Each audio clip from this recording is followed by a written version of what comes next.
교정의 아침은 늘 분주했다.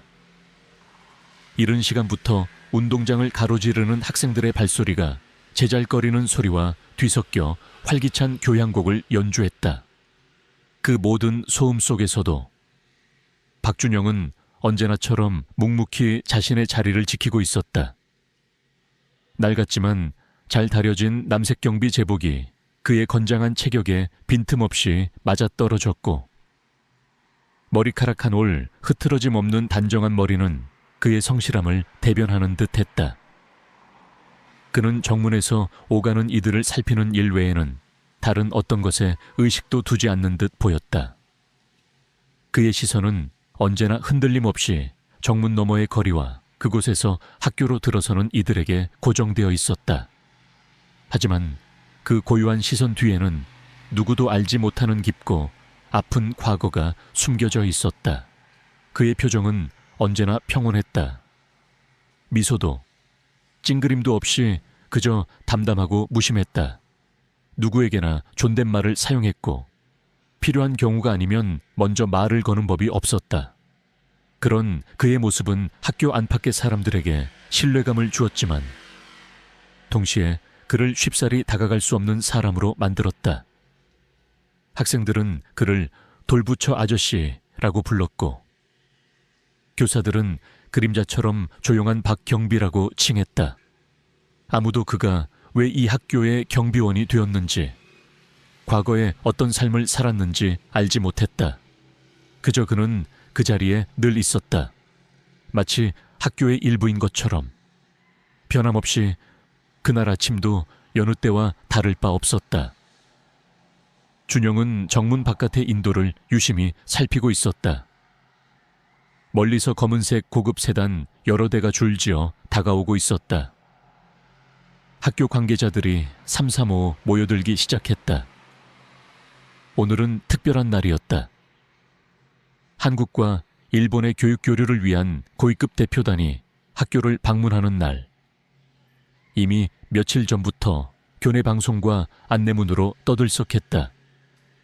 준영은 그 소식에 특별한 관심을 두지 않았다. 그에게 중요한 것은 오직 학교의 안전과 질서였다. 세단 행렬이 정문에 멈춰섰다. 맨 앞차에서 비서진으로 보이는 사람들이 먼저 내렸고 이어서 중년의 남녀들이 차례로 모습을 드러냈다. 그들의 옷차림과 품위 있는 태도는 일반적인 방문객과는 확연히 달랐다. 교장과 교감, 그리고 몇몇 교사들이 허리를 굽혀 그들을 맞이했다. 통역사가 옆에 서서 분주하게 한국어와 일본어를 오가며 대화를 중개했다. 준영은 그 모든 과정을 무표정하게 지켜보고 있었다. 그의 시선은 대표단 일행 중 가장 마지막으로 채서 내리는 한 남자를 향했다. 날카로운 눈빛, 다부진 체격, 그리고 어딘가 모르게 익숙한 분위기. 남자는 주변을 둘러보며 희미하게 미소 지었다. 그 순간 대표단 일행 중 한 명인 일본 측 고위 관계자로 보이는 짙은 회색 정장을 입은 나이 지긋한 남자가 실수로 발을 헛디뎠다. 그는 순간적으로 몸의 균형을 잃고 휘청거렸다. 그의 옆에 있던 비서가 황급히 팔을 뻗었지만 거리가 너무 멀었다. 모든 이들의 시선이 그에게로 쏠렸다. 넘어지면 큰 사고로 이어질 수 있는 아찔한 순간이었다. 바로 그때였다. 준영의 몸이 본능적으로 움직였다. 그는 망설임 없이 두 걸음 만에 남자에게 다가갔다. 그의 움직임은 군더더기 없이 간결하고 빨랐다. 마치 미리 예상이라도 한 듯 정확하게 남자의 팔을 붙잡아 균형을 잡아주었다.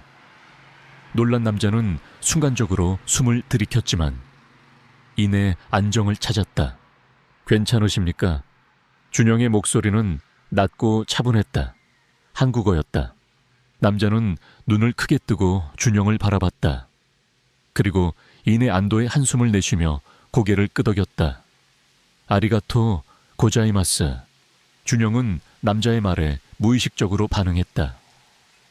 아주 오래전부터 입에 익은 듯 자연스러운 발음이었다. 그의 입에서 흘러나온 단어는 모두를 얼어붙게 만들었다. 이츠 이타시마시테, 천만에요. 정문 앞을 가득 메웠던 모든 시선이 준영에게로 향했다. 교장과 교감, 교사들은 물론이고 일본 대표단 전체가 경비원 박준영을 멍하니 바라봤다. 그들의 표정에는 놀라움과 함께 의문이 가득했다. 학교 경비원이 유창한 일본어를 구사하다니, 그것도 단순히 인사말을 넘어서는 완벽에 가까운 발음과 억양이었다. 특히 방금 막 차에서 내렸던 마지막 남자, 가장 고위직으로 보이는 인물의 표정이 가장 크게 변했다. 그의 눈빛에는 놀라움을 넘어선 복잡한 감정들이 스쳐 지나갔다. 그는 천천히 준영에게로 시선을 고정했고 무언가를 확인하려는 듯 그의 얼굴을 뚫어져라 응시했다. 마치 잃어버린 기억의 조각을 맞추려는 사람처럼. 그의 시선은 집요했다. 교장이 당황하여 한 발짝 앞으로 나서며 상황을 수습하려 했다. 아, 저 박경비가 평소에도 성실해서요. 그는 말을 얼버무렸다. 경비원이 일본어를 할 줄 아는 것은 교장조차 알지 못하는 사실이었다. 그러나 일본 측 고위 관계자는 교장의 말을 듣는 둥마는둥했다. 그는 준영에게서 시선을 떼지 않았다. 그리고는 통역사를 향해 나지막이 말했다. 이분과 잠시 이야기를 나누고 싶습니다. 가능할까요? 통역사는 당황한 얼굴로 교장을 바라봤고 교장은 어찌할 바를 몰라 난감해했다. 공식 방문 일정이 없던 돌발 상황이었다. 게다가 학교 경비원에게 개인적인 면담을 요청하다니. 하지만 준영은 그들의 혼란스러운 시선을 아랑곳하지 않았다. 그의 표정은 여전히 고요했고 아무런 동요도 찾아볼 수 없었다. 마치 이런 상황을 예상이라도 한 듯 그는 담담하게 일본 측 고위 관계자를 응시했다. 저와 말씀 나누실 일이 있으십니까? 준영이 조용히 물었다. 이번에는 유창한 한국어였다. 일본 측 고위 관계자는 준영의 한국어 실력에도 다시 한번 놀란 듯했다. 그는 희미하게 미소 지으며 고개를 끄덕였다.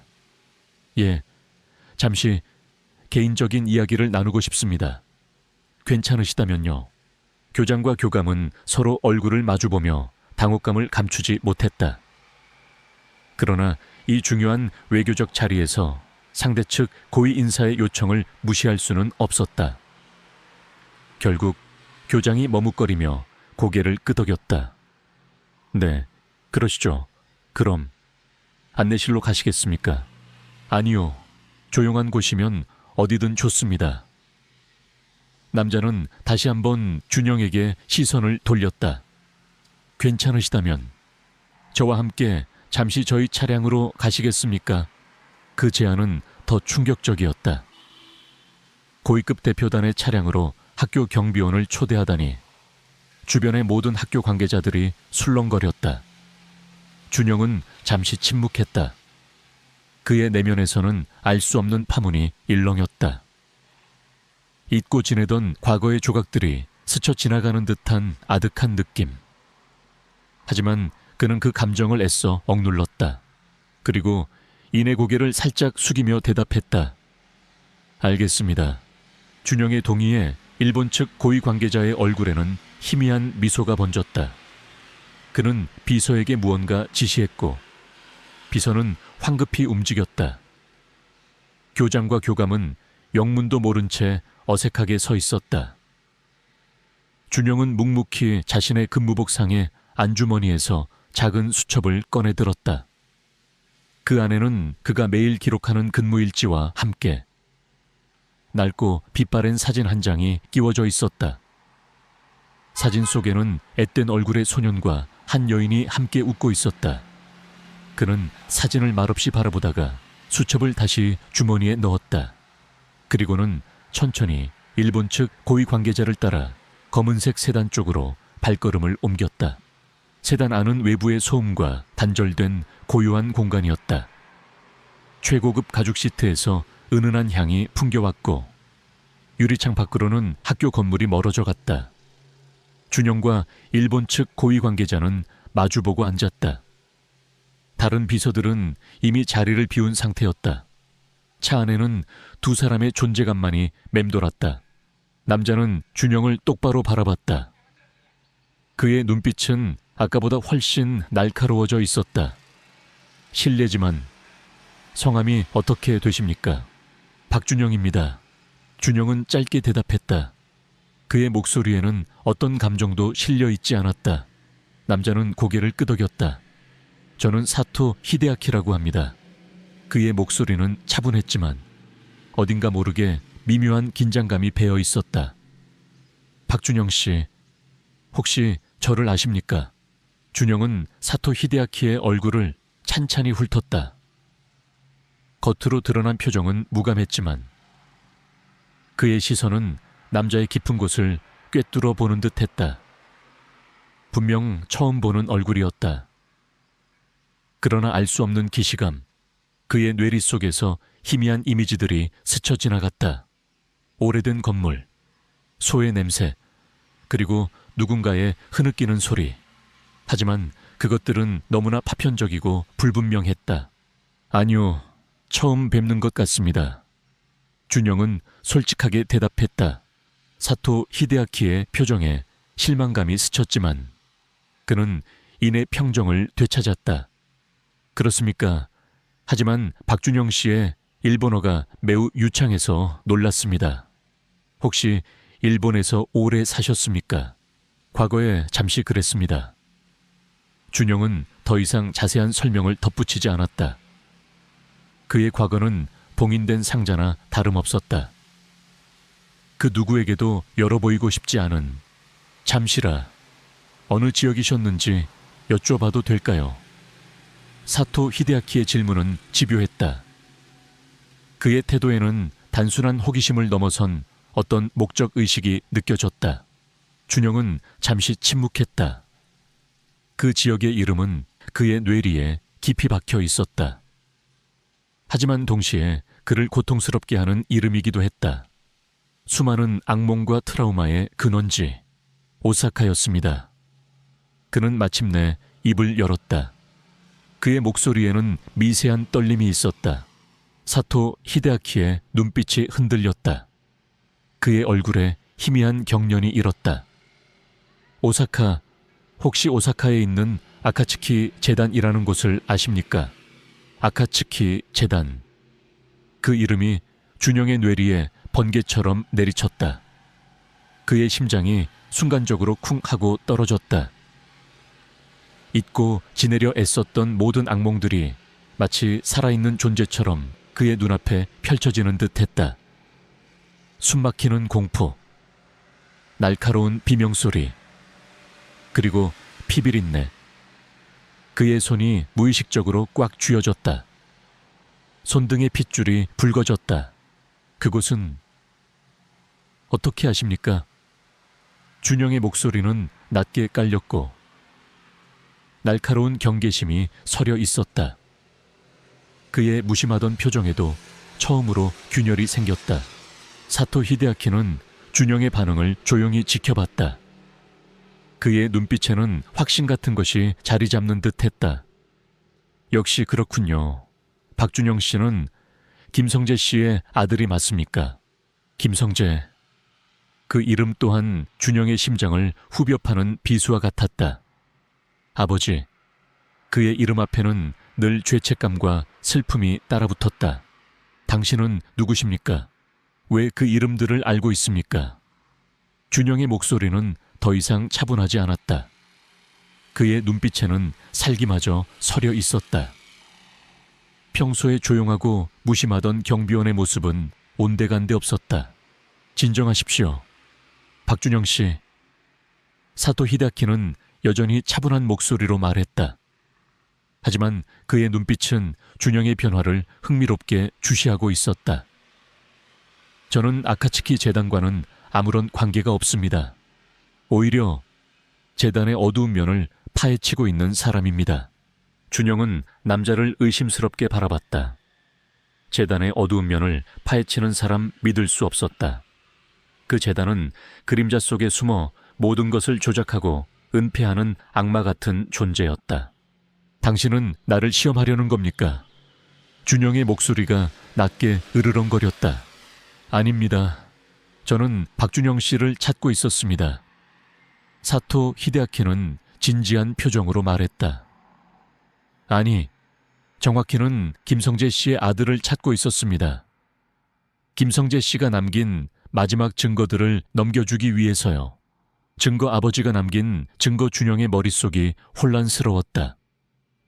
아버지는 모든 것을 가지고 사라졌다. 죽은 줄로만 알았던 아버지가 뭔가 남겼다고 그는 사토 히데아키의 말을 믿을 수 없었다. 그것은 너무나 거대한 희망이자 동시에 덧칠 수도 있었다. 무슨 증거를 말씀하시는 겁니까? 아버지는 아무것도 남기지 않았습니다. 준영은 이를 악물고 말했다. 사토 히데아키는 준영의 동요를 읽어내고 있었다. 그는 손을 뻗어 조수석에 놓인 서류 가방을 열었다. 그 안에서 두꺼운 파일 하나를 꺼내 준영에게 내밀었다. 이것이 김성재 씨가 재단에서 빼돌린 마지막 증거 파일입니다. 재단의 비리와 불법적인 실험에 대한 내용이 담겨 있습니다. 준영은 파일에서 시선을 뗄 수 없었다.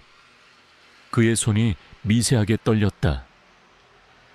파일의 표지에는 아카츠키 재단 기밀문서라고 적혀 있었다.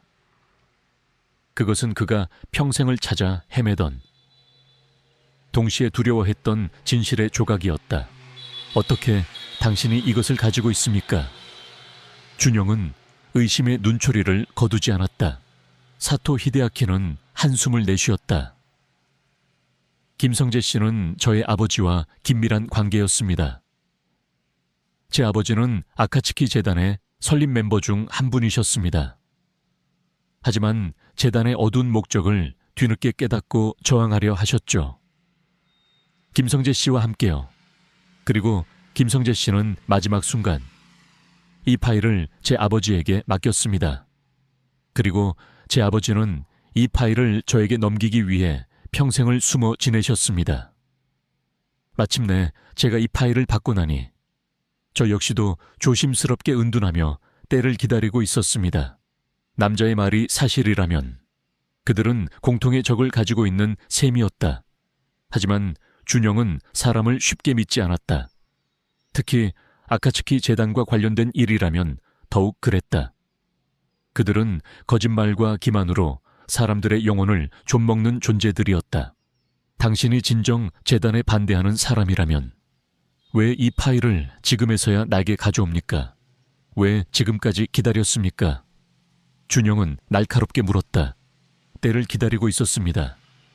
재단의 힘은 막강했고 함부로 움직였다가는 저 역시 김성재 씨처럼 될 수 있었습니다. 사토 히데아키의 표정에 어두운 그림자가 스쳤다. 하지만 이제는 다릅니다. 재단의 내부에서 균열이 생기기 시작했습니다. 이 파일을 공개할 적기입니다. 그리고 이 파일은 김성재 씨의 아들인 당신이 직접 세상에 알려야 합니다. 그것이 김성재 씨의 마지막 바람이었습니다. 준영은 파일을 받아들었다.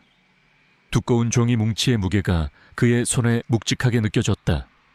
이 안에는 아버지가 목숨을 걸고 지키려 했던 진실, 그리고 그의 가족에게 닥쳤던 비극의 원인이 담겨 있을 터였다. 그는 파일을 펼쳤다.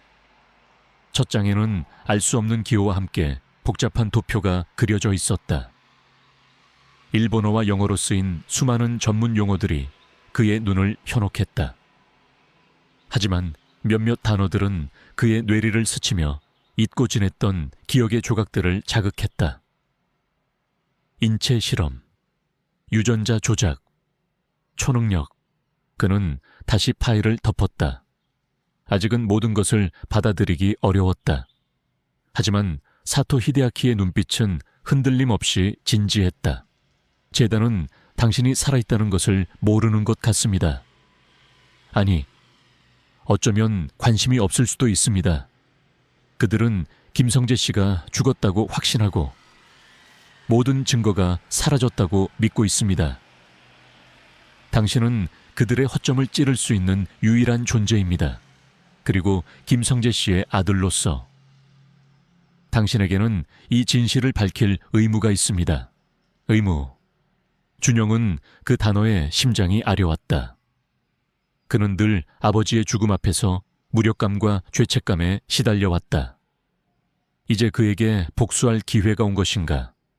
아니, 복수 이전에 진실을 밝히고 아버지의 명예를 회복할 기회가 무엇을 원하십니까?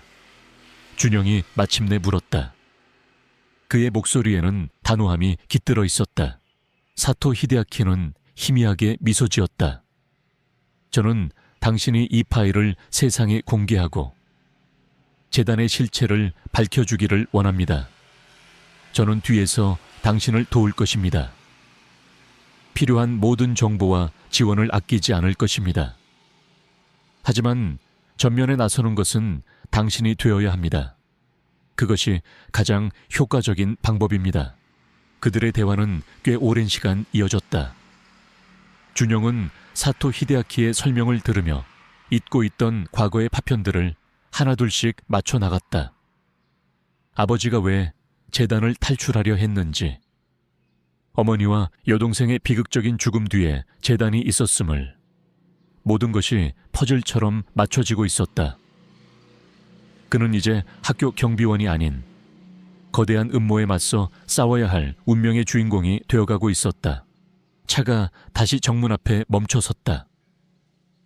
준영은 파일이 든 가방을 든 채 채서 내렸다.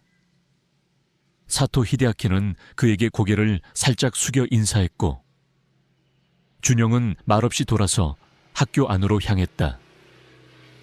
그의 발걸음은 아까보다 훨씬 무거웠다. 그의 어깨 위에는 거대한 진실의 무게가 얹혀진 듯했다. 오전 일정이 시작된 학교는 다시 평화로운 모습이었다. 학생들은 수업에 집중하고 교사들은 강의실을 오갔다.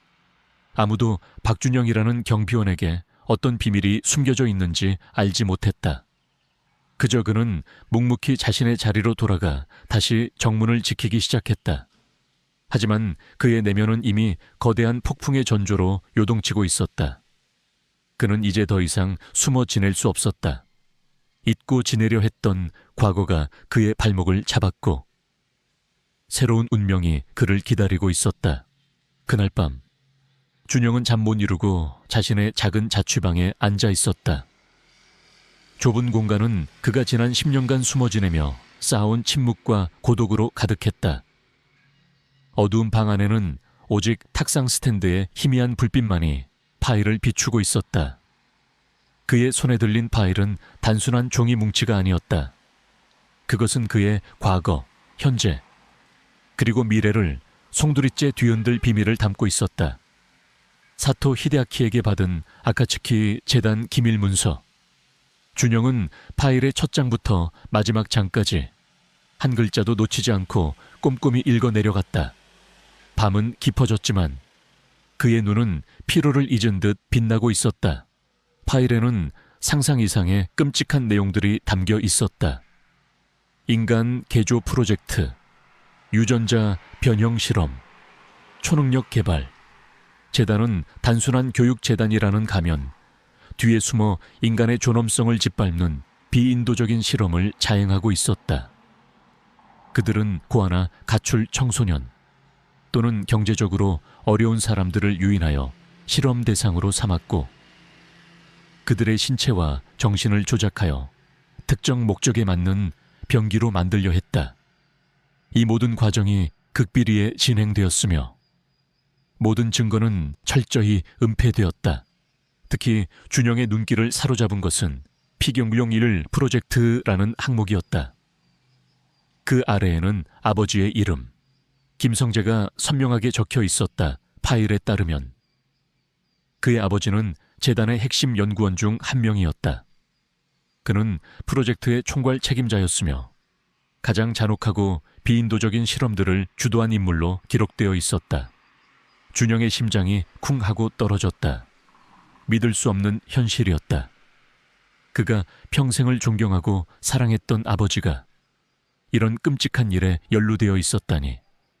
손이 떨리고 눈앞이 흐릿해졌다. 하지만 파일은 이어졌다. 아버지의 이름 옆에는 작은 주석이 달려 있었다. 내부 고발자, 그리고 재단의 불법 행위 고발 시도 후 실종. 파일의 후반부에는 아버지가 몰래 수집한 증거들이 담겨 있었다. 재단의 불법적인 자금 세탁, 뇌물 수수, 그리고 수많은 실험체들의 죽음을 은폐한 기록들. 그는 재단의 만행을 세상에 알리기 위해 목숨을 걸고 싸웠던 것이다. 그러나 그의 노력은 결국 실패로 돌아갔고 아버지는 재단에 의해 제거되었다. 준영의 어머니와 여동생의 죽음 또한 재단의 소행이었다. 그들의 죽음은 단순한 사고가 아니라 아버지를 협박하고 침묵시키기 위한 재단의 치밀한 계획이었음이 드러났다. 파일 속의 글자 하나하나가 비수가 되어 준영의 심장을 찔렀다. 준영은 어린 시절의 기억을 더듬었다. 아버지는 언제나 정의롭고 따뜻한 사람이었다. 연구에 몰두했지만 가족에게는 한없이 다정했고 불의를 보면 참지 못하는 성격이었다. 그런 아버지가 어떻게 그런 끔찍한 재단에 들어가게 되었을까? 파일에는 그에 대한 설명도 있었다. 아버지는 처음에는 재단의 겉모습, 즉 교육을 통한 미래 인재 양성이라는 거창한 비전에 매료되어 참여했다. 그러나 시간이 지나면서 재단의 진짜 목적을 알게 되었고 내부에서 저항하다 결국 비극을 맞이한 것이었다. 분노가 치밀어 올랐다. 재단에 대한 증오심이 그의 온몸을 휘감았다. 동시에 아버지에 대한 죄책감이 파도처럼 밀려왔다. 그는 아버지를 의심했고 아버지를 이해하지 못했다. 아버지가 남긴 마지막 메시지를 읽어보니 그는 아들이 자신을 이해해 주기를 바랐고 자신이 이루지 못한 일을 아들이 대신 해주기를 바랐다. 파일의 마지막 페이지에는 아버지가 남긴 육필 메모가 있었다. 낡고 바랜 글씨체는 아버지의 고통과 절망을 고스란히 담고 있었다. 준영아, 부디 이 진실을 밝혀다오. 아비는 내게 너무나 큰 짐을 지우는구나. 하지만 이대로 포기할 수는 없다. 이 세상에 정의가 살아있음을 보여다오. 너의 그 특별한 능력을 이제는 옳은 곳에 사용해야 할 때다. 특별한 능력. 그 단어는 준영의 어린 시절 기억을 강렬하게 불러일으켰다. 그는 어릴 때부터 남들과 달랐다. 평범한 아이들에게는 보이지 않는 것을 보았고 들리지 않는 것을 들었다. 사람들의 생각을 읽을 수 있었고 심지어는 물리적인 힘을 사용하지 않고도 사물을 움직일 수 있었다. 부모님은 그의 능력을 비밀로 지켰고 그에게 조심할 것을 신신당부했다. 특히 아버지는 그의 능력을 초감각이라 부르며 언젠가 올바른 곳에 사용될 것이라고 말했다. 재단은 바로 이 능력을 가진 아이들을 찾아 실험 대상으로 삼았던 것이다. 준영 또한 재단의 표적이었고 아버지는 그를 지키기 위해 필사적으로 노력했던 것이었다. 그의 능력을 억누르며 평범한 삶을 살아온 지난 세월이 주마등처럼 스쳐 지나갔다. 사고로 위장된 부모님의 죽음 이후 그는 이름과 신분을 바꾸고 외딴 학교의 경비원으로 숨어 지내왔다.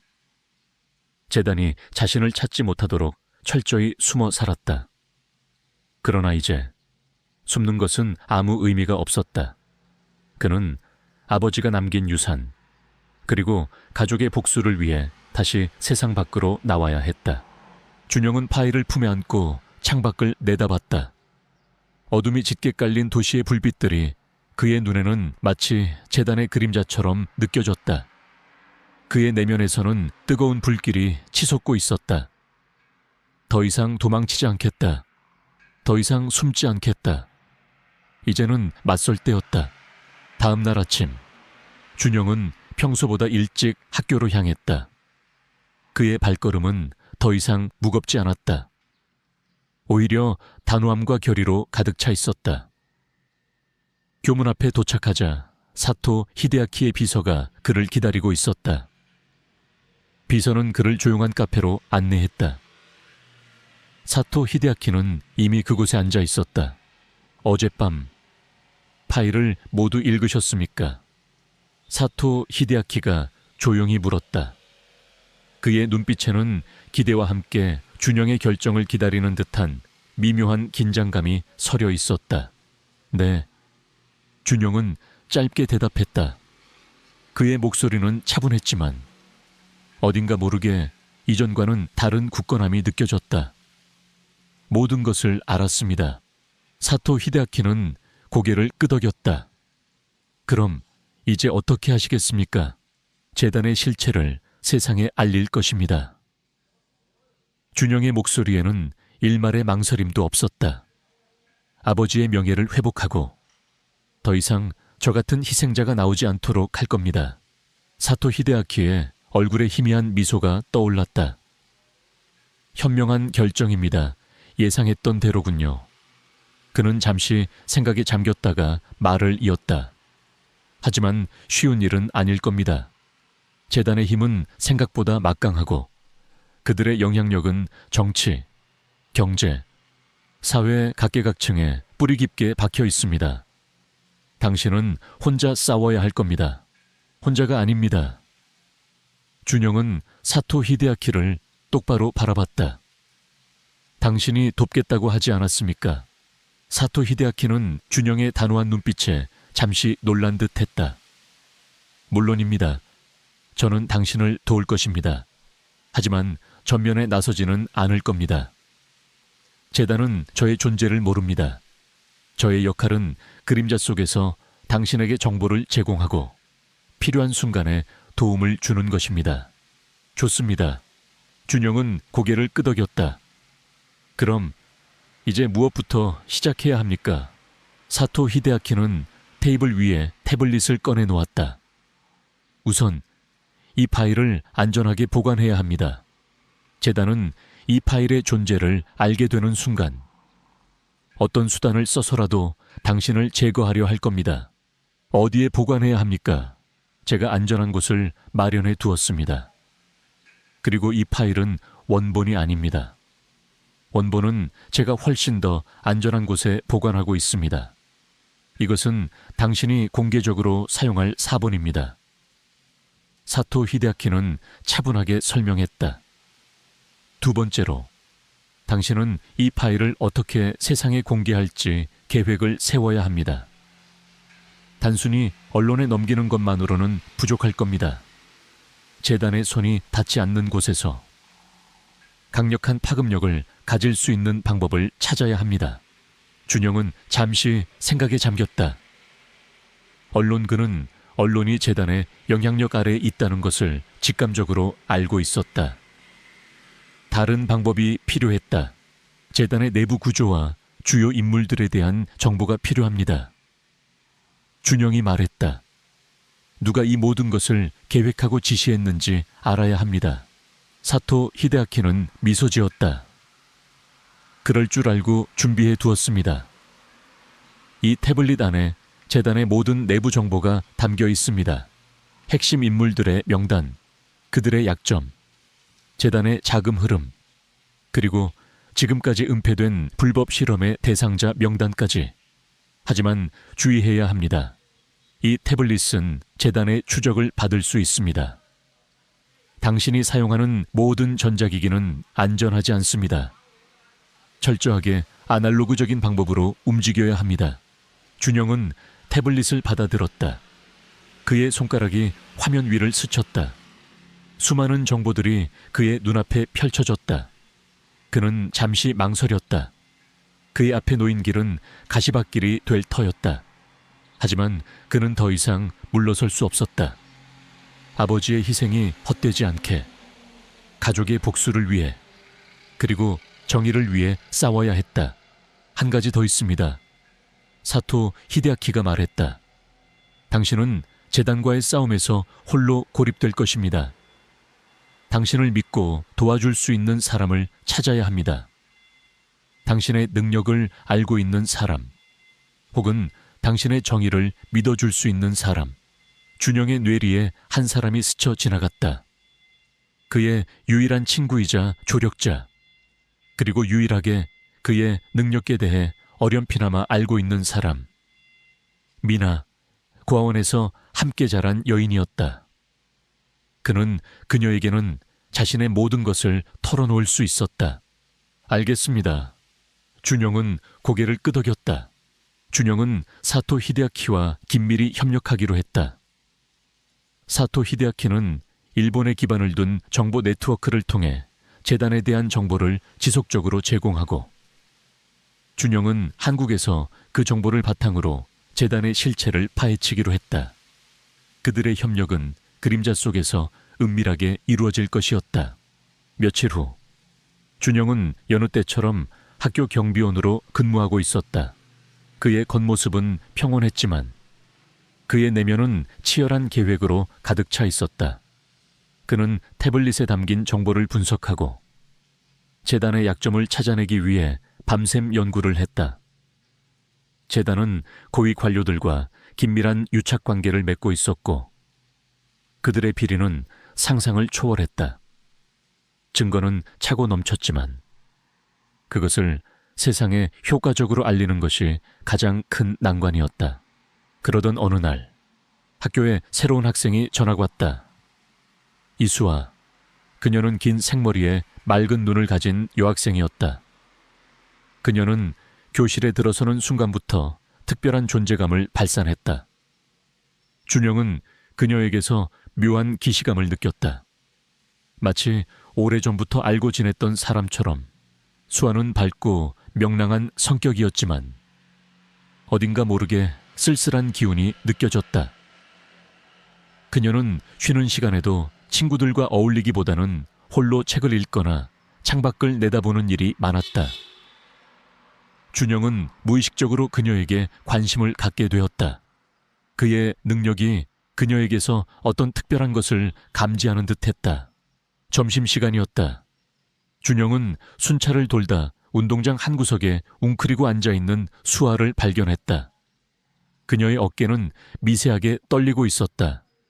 가까이 다가가자 희미한 흐느낌이 들렸다. 준영은 망설였다. 평소 같으면 모르는 일에 관여하지 않았을 그였지만 수에게서는 외면할 수 없는 슬픔이 느껴졌다. 괜찮니? 준영이 조용히 물었다. 그의 목소리는 평소보다 부드러웠다. 수아는 화들짝 놀라 고개를 들었다. 그녀의 눈가는 촉촉했고 눈빛에는 경계심이 가득했다. 네, 괜찮아요. 아니야, 괜찮아 보이지 않아. 준영은 그녀의 옆에 조용히 앉았다. 무슨 일 있어? 수아는 잠시 망설였다. 그리고는 결국 눈물을 터뜨렸다. 전학 와서 너무 힘들어요. 여기는 아무도 저를 이해해 주지 않아요. 저는 다른 사람들과 달라요. 준영은 그녀의 말에 심장이 철렁 내려앉는 것을 느꼈다. 다른 사람들과 다르다. 그 말은 준영 자신의 어린 시절을 떠올리게 했다. 수아 또한 자신과 같은 능력을 가진 것일까? 어떻게 다른데? 준영이 조용히 물었다. 그의 목소리에는 어떤 판단도 없이 순수한 궁금증과 공감만이 담겨 있었다. 수아는 준영의 눈을 똑바로 바라봤다. 그녀의 눈빛에는 두려움과 함께 진실을 말하고 싶어하는 간절함이 담겨 있었다.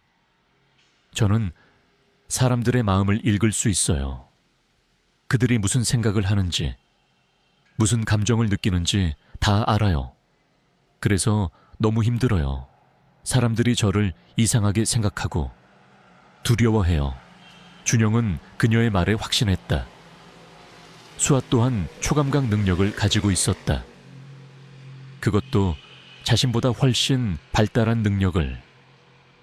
그는 무의식적으로 자신의 손목에 감겨있던 낡은 팔찌를 만졌다. 어릴 적 아버지가 너의 능력을 숨기고 보호해 줄 거야라며 채워준 것이었다. 이 팔찌가 그의 능력을 억제해 주었다. 수아는 그런 보호장치가 없었던 것이다. 나도 너와 같아. 준영이 나지막이 말했다. 그의 말에 수아는 놀란 눈으로 그를 바라봤다. 나도 사람들의 마음을 읽을 수 있고 보이지 않는 것을 볼 수 있어. 그래서 네 마음을 이해할 수 있어. 수아의 눈에서 다시 눈물이 터져 나왔다. 하지만 이번에는 슬픔의 눈물이 아니었다. 안도감과 이해받았다는 감격의 눈물이었다. 그녀는 준영의 품에 안겨 한참을 울었다. 준영은 그녀의 어깨를 조용히 토닥여 주었다. 그는 수에게서 자신의 어린 시절을 보았다. 그리고 그를 지키기 위해 노력했던 아버지의 모습을. 이제 그가 수아를 지켜줄 차례였다. 수아는 재단과의 싸움에서 준영에게 큰 힘이 될 수 있을 것이었다. 그녀의 섬세한 초감각 능력은 재단의 은밀한 움직임을 감지하고 그들의 거짓말을 꿰뚫어 보는데 결정적인 역할을 할 수 있었다. 준영은 그녀에게 자신의 과거와 재단에 대한 모든 사실을 털어놓았다. 수아는 그의 이야기를 들으며 충격과 함께 분노에 휩싸였다. 그녀 역시 자신의 능력을 저주하며 살아왔지만 이제 그 능력을 옳은 일에 사용할 기회가 생긴 것이다. 그녀는 준영과 함께 싸우기로 결심했다. 어두운 그림자가 드리워진 학교 외곽의 낡은 창고. 준영과 수아는 그곳에 비밀스러운 아지트를 만들었다. 준영은 사토 히데아키에게 받은 태블릿과 파일들을 창고 안에 숨겨진 공간에 보관했다. 수아는 그녀의 예리한 감각으로 주변의 모든 이상 징후를 감지했다. 그녀는 준영에게 재단 요원들의 접근을 미리 알려주었고 준영은 그들의 움직임을 피해 은밀하게 정보를 수집하고 계획을 실행했다. 재단은 이미 자신들이 숨긴 증거가 사라졌다는 사실을 어렴풋이 눈치채기 시작했다. 그들은 한국의 비밀 요원들을 파견하여 증거를 회수하고 김성재의 아들을 찾아 제거하라는 지시를 내렸다. 준영은 그들의 움직임을 감지했고 그들의 추적을 피하기 위해 더욱 은밀하게 움직였다. 그는 평범한 학교 경비원으로서의 일상을 유지하면서도 밤에는 그림자 속에서 재단에 맞설 준비를 착착 진행했다. 그의 내면에서는 뜨거운 복수의 칼날이 벼려지고 있었다. 그리고 그 옆에는 자신과 같은 아픔을 가진 어린 조력자 수아가 함께였다. 학교는 겉으로는 평화로웠지만 준영의 일상은 매일 밤 전쟁터와 다름없었다. 사토 히데아키가 보낸 정보들은 재단의 실체가 얼마나 거대하고 은밀한지 여실히 보여주었다. 그들은 정치, 경제, 심지어 사법부까지 그들의 소나귀에 넣고 있었고 그들의 흔적을 지우는데 탁월한 능력을 가지고 있었다. 준영은 태블릿 속에 방대한 데이터를 분석하며 재단의 핵심 인물들과 그들의 연결망을 파악하는 데 몰두했다. 매일 밤 그는 낡은 창고의 희미한 전등 아래에서 수많은 문서와 암호화된 파일들을 해독했다. 수아는 그의 옆에서 그녀의 초감각으로 미세한 기척이나 위험을 감지하며 그를 도왔다. 그녀는 사람들의 생각과 감정을 읽는 것 외에도 주변의 에너지 흐름이나 특이한 파장을 감지하는 능력이 있었다. 이는 재단의 비밀 요원들이 접근할 때 그들의 의도나 존재를 미리 파악하는 데 결정적인 역할을 했다. 오빠, 저기 북쪽 담장 쪽에 뭔가 이상한 기운이 느껴져요. 평범한 사람이 아닌 것 같아요. 어느 날 밤 수아가 나지막이 속삭였다. 그녀의 눈은 창고 밖의 어둠을 꿰뚫어 보는 듯 했다. 준영은 즉시 손에 들고 있던 자료를 내려놓고 수에게 시선을 돌렸다. 몇 명 정도지? 어떤 느낌이야? 한 명, 아니 2명 같아요. 아주 조용하고 차가운 느낌이에요. 그리고 쇠 냄새가 나요. 수아의 표정은 긴장으로 굳어 있었다. 쇠 냄새. 그것은 재단의 특수 요원들이 사용하는 무기나 장비에서 나는 특유의 냄새였다. 준영은 조용히 숨을 들이쉬며 몸을 낮췄다. 알았어. 잠시 숨어 있어. 그는 창고 구석에 숨겨둔 낡은 야구 방망이를 꺼내 들었다. 비록 경비원이라는 신분으로 무기를 소지할 수는 없었지만 비상시에 자신을 보호할 최소한의 수단은 필요했다. 창문 밖으로 희미한 그림자가 스쳐 지나갔다. 준영은 순간적으로 몸을 날려 그림자가 나타난 방향으로 야구 방망이를 휘둘렀다. 둔탁한 소리와 함께 누군가의 비명이 터져 나왔다. 어둠 속에서 검은 옷을 입은 남자가 비틀거렸다. 준영은 망설임 없이 다음 공격을 이어갔다. 그의 움직임은 경비원의 그것이 아니었다. 정확하고 날카로웠다. 그는 과거 특수부대에서 훈련받았던 모든 기술을 본능적으로 사용하고 있었다. 남자는 재단의 특수요원임이 분명했다. 그는 재빨리 자세를 잡고 준영에게 방역하려 했지만 준영은 이미 한 수 앞서 있었다. 수아는 창고 안에서 이 모든 상황을 초감각으로 지켜보고 있었다. 그녀의 눈에 보이지 않는 에너지 흐름 속에서 준영의 움직임은 마치 춤을 추는 듯 정확했고 요원들의 움직임은 투박하고 예측 가능했다. 그녀는 준영의 머릿속에서 번개처럼 스쳐 지나가는 생각들을 읽었다. 저들의 움직임이 둔해. 뭔가 속임수가 있을 수도 있어. 갑자기 두 번째 요원이 어둠 속에서 튀어나왔다. 그는 준영의 등 뒤를 노렸다. 수아의 눈이 커졌다. 오빠. 뒤. 준영은 수아의 외침을 듣는 동시에 몸을 비틀어 공격을 피했다. 그는 발차기로 두 번째 요원의 옆구리를 가격했고 요원은 고통스러운 신음을 내뱉으며 쓰러졌다. 준영은 쓰러진 요원들의 몸을 빠르게 수색했다. 그들의 주머니에서 발견된 것은 작은 추적 장치와 암호화된 통신 장비였다. 재단이 자신을 찾아내기 시작한 것이다. 괜찮으세요? 오빠 수아가 조심스럽게 창고 밖으로 나왔다. 그녀의 얼굴에는 걱정이 가득했다. 응, 괜찮아. 준영은 주머니에 추적 장치와 통신 장비를 넣으며 말했다. 이제 재단이 본격적으로 움직이기 시작했어. 우리가 예상했던 것보다 더 빨라. 그날 밤 이후 준영은 더욱 철저하게 움직였다. 학교에서의 일상은 평소와 다름없이 유지했지만 그의 모든 신경은 재단의 움직임에 곤두서 있었다. 사토 히데아키는 준영이 보낸 추적 장치와 통신 장비를 분석하여 재단의 추적 패턴과 핵심 인물들의 위치 정보를 보내주었다. 재단은 김성재가 남긴 파일의 존재를 알게 되었고 그 파일을 회수하기 위해 혈안이 되어 있었다. 그리고 그 파일의 행방을 알고 있는 유일한 사람인 준영을 제거하려 했다. 준영은 재단의 추적을 피하는 동시에 그들의 내부 비리를 폭로할 결정적인 한 방을 준비했다.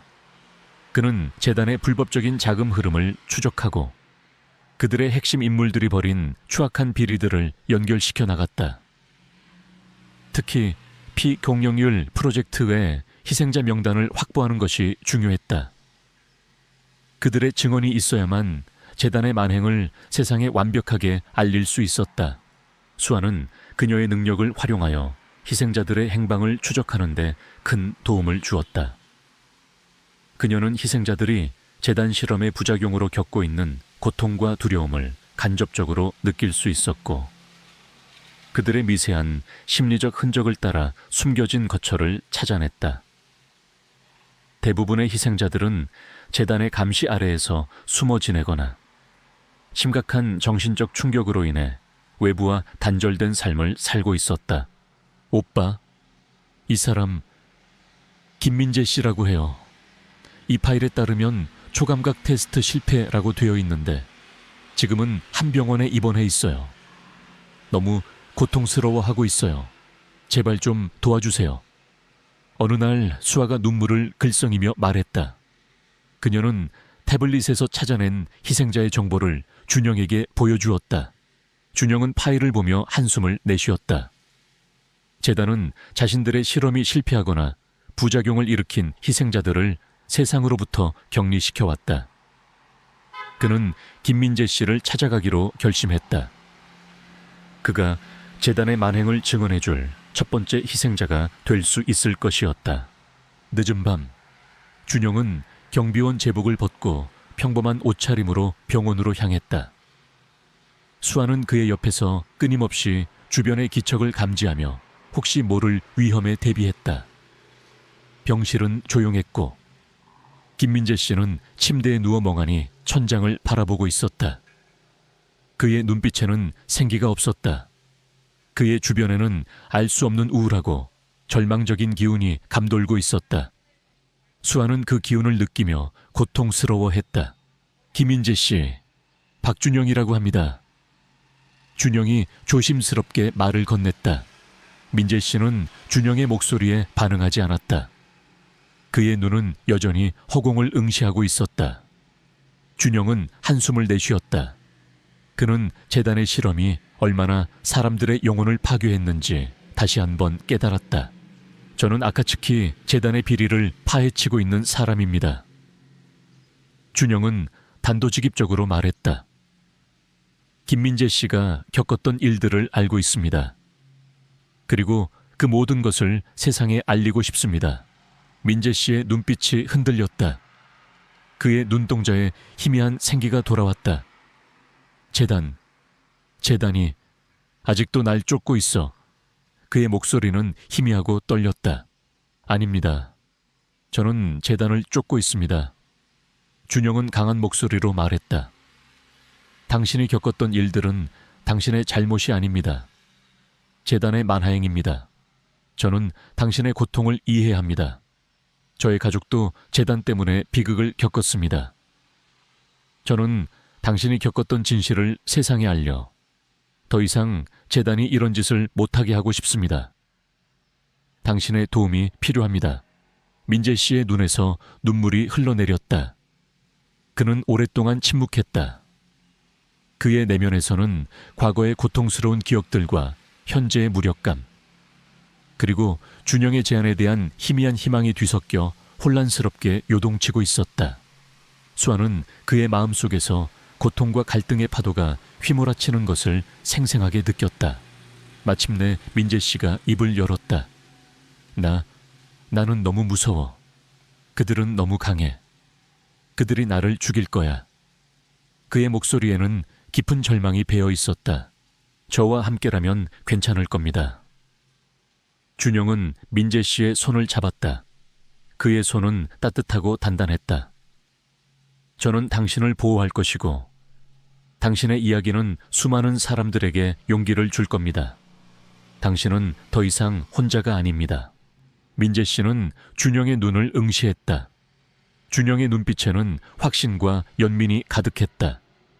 그리고 그의 옆에 서 있는 어린 소녀 수아의 눈빛에서도 따뜻한 위로가 느껴졌다. 민재 씨는 마침내 고개를 끄덕였다. 알겠습니다. 제가 증언할게요. 모든 것을.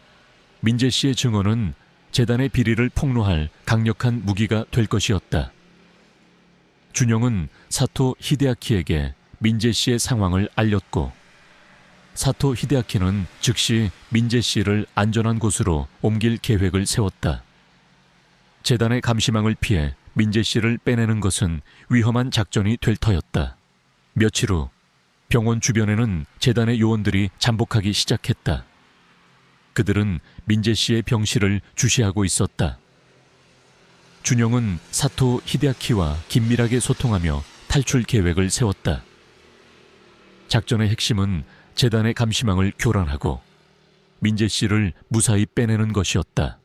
작전 당일 밤, 준영은 병원 경비실에 침투하여 CCTV를 무력화시켰다. 수아는 그녀의 초감각으로 요원들의 위치를 정확히 파악하여 준영에게 실시간으로 전달했다. 오빠, 3층 복도 오른쪽에 2명, 비상계단 쪽에 1명 있어요. 그리고 본부에서 지원 병력이 오고 있어요. 수아의 목소리가 준영의 귀에 꽂혔다. 준영은 신속하게 움직였다.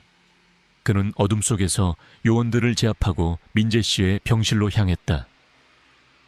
민재 씨는 준영의 방문에 놀랐지만 이내 그의 손을 잡고 침대에서 내려왔다. 괜찮습니다. 저만 믿으세요. 준영은 민재 씨의 어깨를 붙잡고 복도로 나섰다. 복도 곳곳에서 재단 요원들이 나타나 준영을 막아섰다. 준영은 민재 씨를 보호하며 요원들과 격렬한 싸움을 벌였다. 그의 움직임은 빠르고 정확했다. 그는 요원들의 약점을 정확히 파고들어 그들을 제압했다. 하지만 수적으로 열세였다. 끊임없이 나타나는 요원들 때문에 민재 씨를 데리고 나가는 것은 쉽지 않았다. 그때였다. 어디선가 날카로운 금소금이 울리더니 복도의 전등이 일제히 꺼졌다. 주변은 순식간에 암흑에 잠겼다. 수아의 작품이었다. 그녀는 자신의 능력을 활용하여 병원의 전력 시스템에 일시적인 과부하를 일으킨 것이었다. 어둠 속에서 준영의 움직임은 더욱 민첩해졌다. 그는 빛이 없는 곳에서 더욱 강력한 존재였다. 그는 소리와 기척만으로 요원들의 위치를 파악하고 그들을 제압했다. 민재 씨는 준영의 뒤를 따르며 어둠 속에서 그의 보호를 받았다. 엘리베이터는 안 돼요. 오빠, 막혀 있어요. 비상계단으로 가야 해요. 수아가 다시 한번 준영에게 지시했다.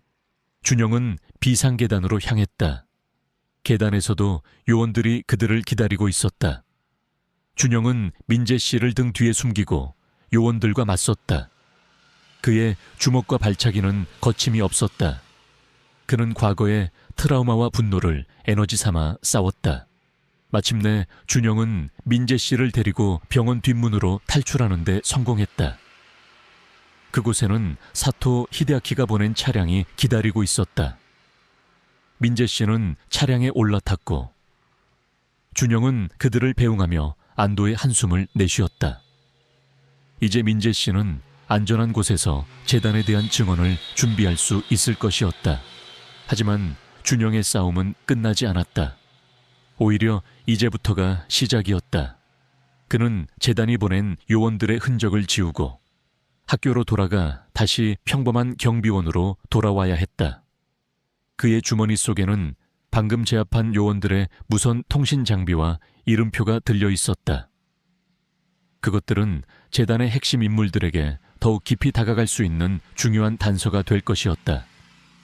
어둠 속에서 그의 눈은 복수심과 정의감으로 불타오르고 있었다. 민재 씨를 무사히 탈출시킨 후 준영은 밤늦게 학교로 돌아왔다. 그의 몸은 지쳐 있었지만 마음만은 그 어느 때보다 단단했다. 재단과의 전면전이 시작되었다는 것을 직감했다. 그는 옷을 갈아입고 경비실로 향했다. 새벽 순찰을 돌며 병원에서의 흔적을 지웠고 혹시 모를 재단의 추적에 대비해 교내 곳곳을 살폈다. 다행히 학교는 평온했다. 재단은 아직 준영의 정체를 완전히 파악하지 못한 듯했다. 그들은 단지 김성재가 남긴 파일의 행방과 특별한 능력을 가진 김성재의 아들을 찾고 있을 뿐이었다. 다음 날 아침 사토 히데아키에게서 연락이 왔다. 민재 씨는 안전한 곳에 도착했으며 재단에 대한 모든 것을 증언할 준비가 되었다고 했다. 사토 히데아키는 민재 씨의 증언을 녹취하고 문서화하여 공신력 있는 국제인권단체와 접촉할 계획이라고 덧붙였다. 이는 재단에게 치명적인 타격이 될 것이었다. 이제 당신은 재단의 최우선 제거 대상이 될 겁니다. 그들은 김민재 씨의 탈출에 당신이 개입했다는 것을 알게 될 테니까요. 사토 히데아키의 목소리에는 경고의 의미가 담겨 있었다. 알고 있습니다. 하지만 더 이상 숨을 생각은 없습니다.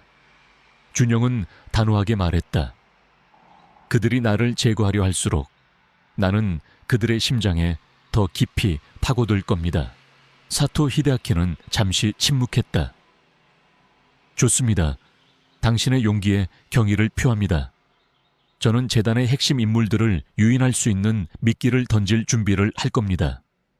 당신이 그들을 직접 대면할 기회를 만들 것입니다. 그들은 반드시 그 파일이 어디에 있는지, 그리고 당신이 누구인지 직접 확인하려 할 테니까요.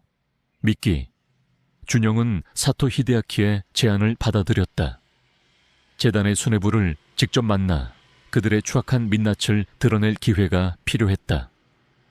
그들을 궁지에 몰아넣어 그들이 숨겨온 모든 것을 드러내게 할. 며칠 후 학교에는 또 다른 특이한 움직임이 포착되었다. 준영의 초감각이 미세한 파동을 감지했다. 그것은 인간의 의지가 아닌 어떤 기계적인 에너지의 흔적이었다. 동시에 수아의 얼굴이 창백해졌다. 오빠, 이상해요. 학교 안에 뭔가 강력한 힘을 가진 존재가 들어왔어요. 사람 같지는 않아요. 차갑고 아주 위험한 기운이에요. 수아가 떨리는 목소리로 속삭였다. 준영은 즉시 주변을 살폈다. 그의 시선이 학교 이사장실이 있는 봉안 건물로 향했다. 재단의 수뇌부가 움직이기 시작한 것일까? 아니면 재단이 개발한 또 다른 병기가 학교에 잠입한 것일까?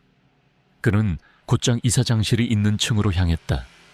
발걸음은 조용했지만 그의 눈빛은 날카로웠다. 이사장실 복도는 평소와 달리 한산했다. 준영은 조용히 복도를 따라 걸었다. 이사장실 문 앞에서 희미한 에너지 파동이 느껴졌다. 수아가 말한 위험한 존재가 분명했다. 준영은 문고리를 잡았다. 예상대로 잠겨있지 않았다. 그는 조용히 문을 열었다. 이사장실 안은 어둠 속에 잠겨 있었다. 창문 커튼이 모두 닫혀 있었고 실내는 음산한 기운으로 가득했다. 이사장 책상 의자는 아무도 앉아있지 않았다. 준영은 한 발짝 안으로 들어섰다. 바로 그때 그의 등 뒤에서 차가운 목소리가 들려왔다. 꽤 오랜 시간을 기다렸습니다. 김성재의 아들. 준영은 본능적으로 몸을 돌렸다. 어둠 속에서 한 남자가 모습을 드러냈다. 그의 눈은 붉게 빛나고 있었고 얼굴에는 기계적인 문신 같은 것이 새겨져 있었다. 그는 평범한 인간의 모습이었지만 그의 피부에서는 희미한 금속성 광택이 느껴졌다. 그리고 그의 주변에서는 수아가 감지했던 그 기계적인 에너지가 강하게 뿜어져 나왔다. 누구냐? 준영은 경계심 가득한 목소리로 물었다. 나는 아카츠키 재단의 수호자 제로라고 한다. 남자는 무감정한 목소리로 대답했다. 너는 재단의 기밀을 훔치려 한 반역자의 아들이자 우리의 P001 프로젝트의 실패작이다. 제로의 말을 듣는 순간 준영의 뇌리에 섬광이 스쳤다. P001 프로젝트의 실패작. 그 단어는 그가 재단의 실험 대상이었음을 의미했다. 그의 초감각 능력은 재단이 그에게 심으려 했던 것일까? 아니면 그저 타고난 것일까? 혼란스러웠지만 지금은 그것을 따질 때가 아니었다. 실패작, 너희가 감히 인간에게 그런 짓을 저지를 수 있다고 생각하느냐? 준영은 분노의 찬 목소리로 외쳤다. 인간, 너는 이제 더 이상 인간이 아니다. 제로는 비웃듯이 말했다. 너의 몸에는 재단의 기술이 흐르고 있다. 너의 능력은 우리가 부여한 것이다. 너는 우리 손안의 꼭두각시일 뿐이다. 준영은 제로의 말에 격분했다. 그는 자신의 능력이 재단의 산물이라는 것을 부정하고 싶었다. 하지만 동시에 그의 능력이 재단과 관련되어 있다는 불길한 예감이 스쳐 지나갔다. 그는 이 모든 비극의 뿌리가 재단이라는 것을 다시 한번 확인했다. 히읗소리 집어치워라. 준영은 주먹을 쥐었다. 그의 손에서 푸른빛이 희미하게 빛났다. 초감각 능력의 발현이었다. 제로는 준영의 손에서 빛나는 푸른빛을 보고 희미하게 미소 지었다. 흥미롭군. 너의 능력은 우리가 예상했던 것보다 강력하게 발현되었군. 역시 김성재는 실망시키지 않았어. 제로의 목소리에는 비정상적인 만족감이 서려 있었다. 김성재 아버지의 이름이 다시 한번 언급되자 준영의 분노는 극에 달했다. 내 아버지를 모욕하지 마라. 준영은 제로에게 달려들었다. 그의 움직임은 마치 번개 같았다. 그는 자신의 초감각 능력을 이용하여 제로의 다음 움직임을 예측하고 공격을 피했다. 준영의 주먹이 제로의 얼굴을 강타했다. 둔탁한 소리와 함께 제로의 얼굴이 뒤로 젖혀졌지만 그는 아무런 고통도 느끼지 않는 듯 했다. 그의 얼굴에서는 피 대신 푸른빛이 번쩍였다. 인간의 힘으로는 나를 이길 수 없다. 제로의 목소리는 여전히 무감정했다. 그의 손에서 붉은 빛이 뿜어져 나오더니 순식간에 준영의 몸을 휘감았다. 준영은 몸을 움직일 수 없었다. 강력한 에너지에 의해 사지가 속박당한 듯했다. 이것이 재단의 힘이다. 너는 이 힘 앞에서 아무것도 할 수 없어. 제로는 준영의 목을 조르듯이 손을 움직였다. 준영의 숨통이 막혔다. 그의 시야가 흐릿해졌다. 죽음의 그림자가 들이오는 듯했다. 그때였다. 이사장실 문이 갑자기 활짝 열렸다. 수아가 문 앞에 서 있었다. 그녀의 눈은 평소보다 더욱 강렬하게 빛나고 있었다. 그녀의 온몸에서 강력한 초감각 에너지가 뿜어져 나왔다. 오빠를 괴롭히지 마. 수아의 외침과 동시에 이사장실 안에 있던 모든 전등이 터져 나갔다. 주변은 다시 암흑에 잠겼다. 하지만 수아의 눈에는 모든 것이 선명하게 보였다. 그녀는 자신의 능력을 최대한으로 끌어올렸다. 제로를 향해 강력한 정신 에너지를 발산했다. 제로는 순간적으로 비틀거렸다. 그의 몸에서 뿜어져 나오던 붉은 빛이 흔들렸다. 어린 계집의 주제에 감히 제로는 수아를 향해 손을 뻗었다. 하지만 그의 에너지는 수에게 닿지 못했다. 수아의 정신 에너지가 그의 공격을 막아낸 것이었다. 그 순간 준영은 속박에서 풀려났다. 그는 망설임 없이 제로에게 달려들었다. 그의 온몸에 푸른빛이 강렬하게 휘감겼다. 그는 자신의 초감각 능력을 육체적인 힘으로 전환하여 제로를 가격했다. 그의 주먹이 제로의 복부를 강타했다. 둔탁한 소리와 함께 제로의 몸이 뒤로 날아갔다. 그는 이사장 책상을 넘어뜨리고 벽에 부딪혔다. 이런 실패작 주제에 제로의 목소리에 처음으로 고통스러운 신음이 섞였다. 그의 몸에서 푸른빛이 깜빡거렸다. 준영은 다시 제로에게 달려들었다. 그의 분노는 폭발할 듯했다. 하지만 제로는 이미 다음 수를 준비하고 있었다. 그의 몸에서 금속성 날카로운 물질들이 튀어나오더니 순식간에 준영을 향해 날아들었다. 준영은 간신히 몸을 피했지만 그의 팔이 스쳐 지나가는 칼날에 깊이 베었다. 붉은 피가 솟구쳤다. 오빠 수아가 비명을 질렀다. 그녀는 제로를 향해 더욱 강력한 정신 에너지를 쏟아부었다. 제로의 몸이 경련을 일으켰다. 하지만 그는 필사적으로 수아의 공격을 막아내려 했다. 준영은 고통을 참고 다시 일어섰다. 그의 눈은 제로를 향해 불타올랐다. 그는 더 이상 자신의 능력에 대한 의심이나 두려움을 가지지 않았다. 이 능력은 재단이 자신에게 부여한 것이 아닐 수도 있었다. 혹은 재단의 의도와는 다르게 발현된 그만의 특별한 능력일 수도 있었다. 그는 이 능력을 이용하여 제로를 막고 재단을 무너뜨려야 했다. 내 놈을 여기서 끝장내 주겠다. 준영은 외쳤다.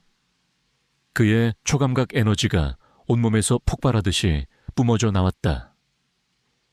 이사장실 안에 모든 물건들이 공중으로 떠올랐다. 책, 서류, 의자, 심지어는 이사장 책상까지도. 제로는 준영의 강력한 능력에 경악했다. 그는 이 정도로 강력한 초감각 능력자를 본 적이 없었다. 특히 재단이 실패작으로 분류했던 준영에게서 이런 힘이 나올 줄은 상상도 하지 못했다. 이것은 불가능해. 너는 통제되어야 해. 제로는 혼란스러운 목소리로 중얼거렸다. 준영은 공중으로 떠오른 물건들을 제로를 향해 날렸다. 엄청난 속도와 파괴력으로 날아가는 물건들이 제로의 몸을 강타했다. 제로는 필사적으로 방어했지만 준영의 공격은 맹렬했다.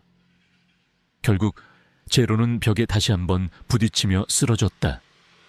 그의 몸에서 푸른빛이 희미하게 깜빡거리더니 이내 꺼졌다. 그는 더 이상 움직이지 않았다. 준영은 거친 숨을 몰아쉬었다. 그의 온몸에 힘이 빠져나가는 듯했다. 수아는 그에게 달려와 부축했다. 오빠 괜찮아요. 너무 무리한 거 아니에요. 수아의 목소리에는 걱정이 가득했다. 괜찮아. 준영은 떨리는 손으로 상처 입은 팔을 붙잡았다. 피가 계속 흘러나오고 있었다. 그들은 제로의 몸을 확인했다. 그는 움직이지 않았다. 마치 정지된 로봇처럼. 그의 몸은 단단한 금속 물질로 되어 있었고 얼굴의 문신 같은 것은 사실은 피부 아래에 이식된 기계적인 부품이었다. 재단이 인간의 육체를 개조하여 만든 수호자였다. 준영은 제로의 몸에서 작은 칩 하나를 발견했다. 그것은 제로의 움직임을 제어하고 정보를 송수신하는 핵심 장치였다. 준영은 칩을 조심스럽게 꺼냈다. 이 칩 안에는 재단의 또 다른 비밀이 담겨 있을지도 몰랐다. 그들은 이사장실을 빠르게 정리했다. 부서진 가구들을 원래대로 돌려놓고 흐트러진 서류들을 제자리에 놓았다. 마치 아무 일도 없었던 것처럼. 하지만 준영의 팔에 난 상처는 지울 수 없는 흔적으로 남았다. 그날 밤 준영은 사토 히데아키에게 제로와의 대결과 칩에 대한 이야기를 전했다. 사토 히데아키는 제로의 등장에 놀라움을 금치 못했다. 제로는 재단의 가장 비밀스러운 병기 중 하나였기 때문이었다. 제로가 움직였다는 것은 재단이 당신을 제거하기 위해 마지막 수단을 동원했다는 의미입니다. 당신은 이제 그들의 가장 큰 위협입니다. 사토 히데아키의 목소리는 진지했다. 하지만 동시에 당신은 그들의 핵심에 더 깊이 다가갈 수 있는 기회를 얻은 겁니다. 그 칩은 재단의 중요한 정보를 담고 있을 가능성이 높습니다. 준영은 칩을 바라봤다. 그의 손안에서 재단의 거대한 비밀이 잠들어 있는 듯했다. 그는 이 칩을 분석하여 재단의 실체를 완전히 파헤칠 계획을 세웠다. 그리고 그들에게 결정적인 일격을 가할 기회를 만들 것이었다. 그의 옆에는 자신과 같은 아픔을 가진 수아가 있었고 그림자 속에서 사토 히데아키가 그를 돕고 있었다. 더 이상 그는 혼자가 아니었다. 그의 복수는 이제 시작이었다. 준영은 제로에게서 회수한 칩을 사토 히데아키에게 보냈다. 며칠 후 사토 히데아키에게서 놀라운 소식이 전해져 왔다. 칩 안에는 재단의 최상위 기밀 정보가 담겨 있었는데 그것은 재단의 진짜 목적과 그들의 최종 병기에 대한 것이었다. 프로젝트 아담. 재단은 P001 프로젝트를 통해 인간의 유전자를 조작하고 초능력을 부여하려는 시도를 해왔으며 그 궁극적인 목표는 이 모든 데이터를 통합하여 완벽한 인간 병기, 즉 아담을 만들어내는 것이었다. 제로는 아담 프로젝트의 중간 단계에 해당하는 수호자였고 그들은 제로와 같은 수호자들을 다수 만들어 전 세계에 흩어놓은 상태였다. 이것은 단순한 기업 비리가 아닙니다. 인류 전체의 생존을 위협하는 거대한 음모입니다. 사토 히데아키의 목소리는 격앙되어 있었다. 재단은 아담을 통해 새로운 세계 질서를 구축하려 하고 있습니다. 그들은 이른바 선택받은 자들만이 살아남을 자격이 있다고 믿고 있습니다. 준영의 심장이 차갑게 식었다. 아버지가 목숨을 걸고 막으려 했던 것이 바로 이것이었다. 이 모든 끔찍한 계획의 정점에 재단의 총수, 닥터 리가 있었다. 그는 파일에 명시된 재단의 모든 비리와 불법 실험을 지시한 인물이었다. 그는 자신을 신이라 칭하며 인간의 한계를 초월하려 했다. 닥터 리, 그는 지금 어디에 있습니까? 준영이 물었다. 그의 목소리에는 복수심과 함께 분노가 서려 있었다. 정보에 따르면 닥터 리는 현재 일본 도쿄에 있는 재단의 본부 건물에 은둔하고 있습니다. 그곳은 삼엄한 경비 시스템과 강력한 보안 시설로 둘러싸여 있습니다. 당신이 그에게 접근하는 것은 사실상 불가능합니다. 사토 히데아키의 목소리에는 우려가 담겨 있었다. 불가능은 없습니다. 준영은 단호하게 말했다. 나는 아버지가 남긴 유산을 완성해야 합니다. 그를 막을 수 있다면 어떤 위험도 감수하겠습니다. 사토 히데아키는 준영의 결의에 참 목소리를 듣고 잠시 침묵했다. 좋습니다. 하지만 당신 혼자서는 무리입니다. 제가 당신을 도울 수 있는 방법을 찾겠습니다. 일단 닥터 리를 유인할 수 있는 결정적인 미끼가 필요합니다. 그가 가장 중요하게 생각하는 것이 무엇일까요? 준영은 생각에 잠겼다. 닥터 리는 초능력과 인간 개조에 집착하는 인물이었다. 그에게 가장 중요한 것은 아마도 완벽한 초능력자, 즉 아담 프로젝트의 성공일 터였다.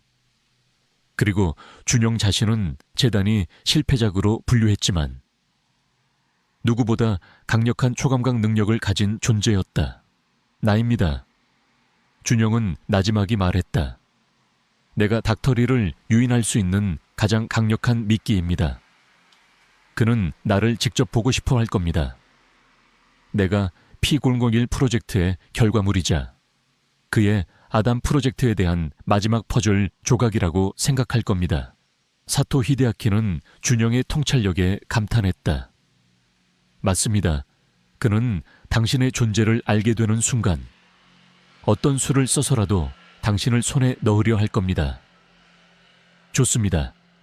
그럼 제가 닥터 리에게 당신의 존재와 함께 김성재가 남긴 파일의 핵심 내용 일부를 흘리겠습니다. 그는 분명 움직일 겁니다. 그들의 계획은 위험했지만 가장 확실한 방법이었다. 준영은 사토 히데아키와 함께 닥터 리를 유인할 상세한 작전을 세웠다. 재단에 대한 정보를 외부로 흘려보내 닥터 리의 주의를 끌고 그가 준영을 직접 상대하기 위해 움직이도록 유도하는 것이 핵심이었다. 며칠 후 한국의 한 언론사에서 아카츠키 재단의 비리를 고발하는 기사가 터져 나왔다.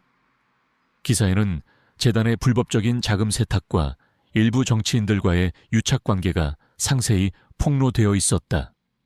이는 사토 히데아키가 의도적으로 흘린 정보였다. 언론은 들끓었고 재단은 궁지에 몰렸다. 하지만 이것은 시작에 불과했다. 얼마 지나지 않아 재단의 내부 고발자를 자초하는 익명의 제보자가 나타났다. 그는 한 언론 매체를 통해 아카츠키 재단은 인간을 대상으로 한 비인도적인 실험을 자행하고 있다는 충격적인 사실을 폭로했다. 제보자는 자신의 주장을 뒷받침하는 몇몇 자료를 제시했고 이는 사회적으로 큰 파장을 불러일으켰다. 물론 이 제보자는 민재 씨였고 모든 것은 준영과 사토 히데아키의 치밀한 계획 아래 이루어졌다. 재단은 발칵 뒤집혔다. 그들은 즉시 언론 보도를 통제하고 제보자의 신원을 파악하여 제거하려 했다. 하지만 이미 정보는 세상에 퍼져나갔고 사람들은 진실을 요구하기 시작했다. 닥터리는 극도의 분노와 함께 불안감을 느꼈다. 그의 완벽한 제국이 흔들리기 시작한 것이다. 닥터리는 자신의 신복 중 한 명인 초의 이사를 한국으로 보냈다. 초의 이사는 재단의 그림자 실세로 모든 더러운 일을 처리하는 냉혹한 인물이었다. 그의 임무는 제보자를 제거하고 김성재가 남긴 파일의 행방을 파악하는 것이었다.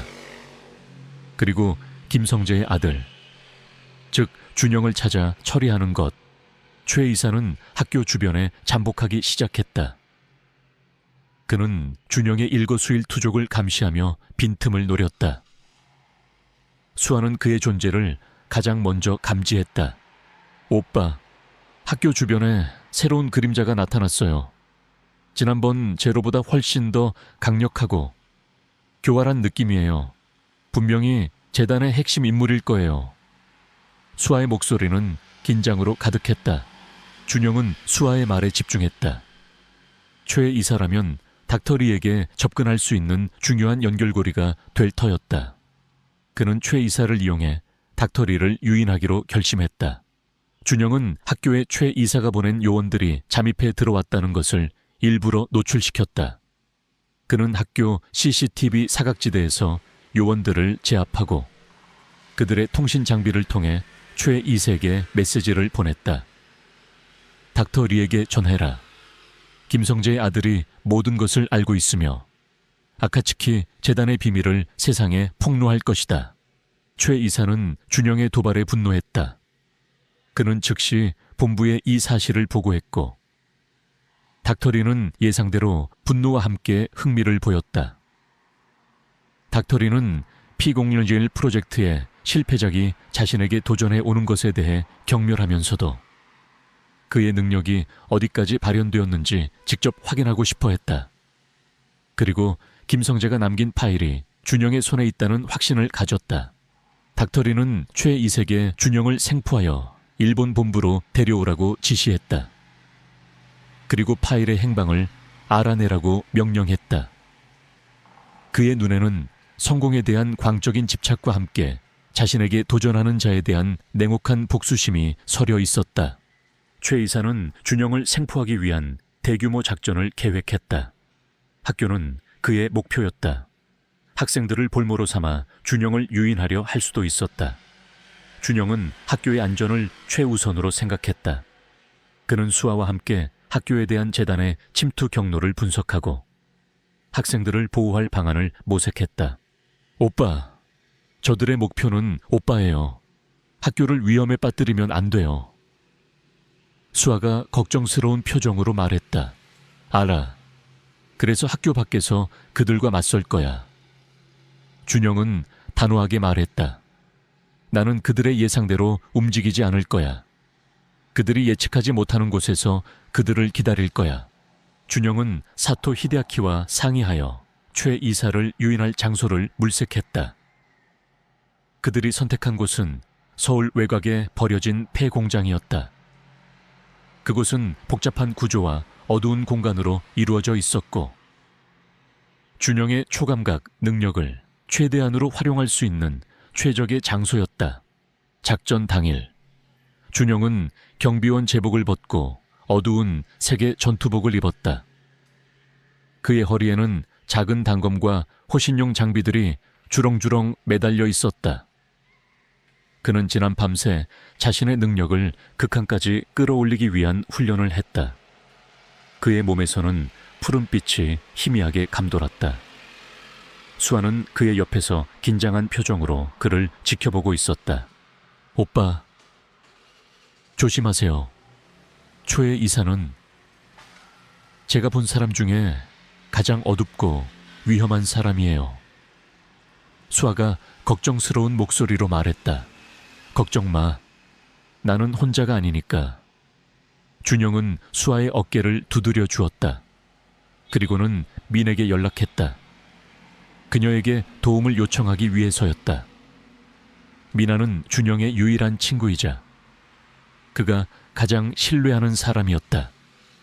그녀는 준영의 모든 비밀을 알고 있었고 그를 위해 어떤 위험도 감수할 준비가 되어 있었다. 준영가, 결국 올 것이 왔구나. 내가 뭘 하면 될까? 미나의 목소리는 침착했지만 긴장감이 배어 있었다. 초의 이사를 폐공장으로 유인해야 해. 그리고 내가 싸우는 동안 외부에 알릴 준비를 해줘. 혹시라도 내가 잡히거나 실패하더라도 재단의 진실이 세상에 알려져야 해. 준영은 단호하게 말했다. 미나는 준영의 말을 듣고 망설임 없이 동의했다. 알았어. 꼭 살아 돌아와야 해. 준영은 폐공장으로 향했다. 그곳은 어둠과 침묵만이 가득한 공간이었다. 그는 공장 내부의 모든 구조를 머릿속에 그렸다. 자신의 능력으로 이 모든 공간을 통제할 수 있을 것이라는 확신이 들었다. 그는 가장 깊숙한 곳, 최 이사가 자신을 유인하기에 가장 적합한 곳에 자리를 잡았다. 얼마 지나지 않아 최 이사가 이끄는 재단 요원들이 폐공장에 진입했다. 그들은 마치 그림자처럼 조용하고 은밀하게 움직였다. 최 이사의 눈빛은 냉혹했고 그의 주변에서는 강력하고 어두운 에너지가 뿜어져 나왔다. 수아는 멀리서 그들의 움직임을 감지하며 준영에게 실시간으로 정보를 전달했다. 오빠, 그들이 들어오고 있어요. 최 이사는 정면에서 오고 있고 양쪽에서 요원들이 포위하고 있어요. 수아의 목소리는 떨렸지만 정확했다. 준영은 심호흡을 했다. 그의 심장이 거세게 뛰었다. 오랜 시간 숨어 지내며 억눌렀던 모든 분노와 슬픔이 폭발할 듯했다. 그는 자신의 능력을 최대한으로 끌어올렸다. 그의 주변 공기가 미세하게 흔들리기 시작했다. 어서 와라. 초의 이사, 내 놈의 심장을 찢어 발겨주마. 준영은 나지막이 중얼거렸다. 그의 눈빛은 맹수처럼 빛났다. 이제 모든 것이 시작될 것이었다. 폐공장 내부는 어둠과 정적만이 감돌았다. 최 이사가 이끄는 재단 요원들은 조용히 움직이며 준영을 포위망 안으로 몰아넣고 있었다. 그들의 발소리조차 들리지 않을 만큼 훈련된 움직임이었다. 최 이사의 눈빛은 냉혹했고 그는 준영이 어디에 숨어 있든 찾아낼 수 있다는 듯 확신에 차 있었다. 그러나 준영은 이미 그들의 모든 움직임을 초감각으로 감지하고 있었다. 그의 시야에는 요원들의 미세한 기척과 감정의 파동이 선명하게 보였다. 찾았다. 김성재의 아들, 최 이사의 목소리가 어둠 속에서 울려 퍼졌다. 그는 준영이 숨어있던 폐기된 기계 뒤편을 정확히 지목했다. 나와라. 더 이상 숨을 곳은 없다. 준영은 조용히 그림자 속에서 모습을 드러냈다. 그의 얼굴에는 어떤 두려움도 없었다. 오히려 비장함과 결의가 가득했다. 그의 주변 공기가 미세하게 일렁였다. 내 놈의 지저분한 손으로 나를 잡을 수 없을 것이다. 준영의 목소리는 낮게 깔렸지만 그 어떤 쇠붙이보다 단단했다. 최 이사는 준영의 강력한 기운에 잠시 놀란 듯했지만 이내 냉소를 지었다. 건방진 꼬맹이, 네 아비처럼 비참하게 죽고 싶지 않다면 순순히 따르는 것이 좋을 것이다. 너의 능력은 재단의 것이다. 원래 있던 자리로 돌아와야 할 뿐. 아버지의 이름이 다시 언급되자 준영의 눈빛이 흔들렸다. 그의 분노가 치밀어 올랐다. 내 아버지는 너희의 노예가 아니었다. 그리고 나는 너희의 실패작 따위가 아니다. 나는 박준영이다. 너희의 모든 음모를 세상에 밝혀낼 사람. 준영의 외침과 동시에 폐공장 내부의 모든 사물들이 미세하게 흔들리기 시작했다. 그의 초감각 능력이 공장 전체를 잠식하는 듯했다. 최 이사와 요원들은 당황한 표정을 지었다. 그들은 이런 강력한 능력의 발현을 예상하지 못했다. 공격해. 최 이사가 명령했다.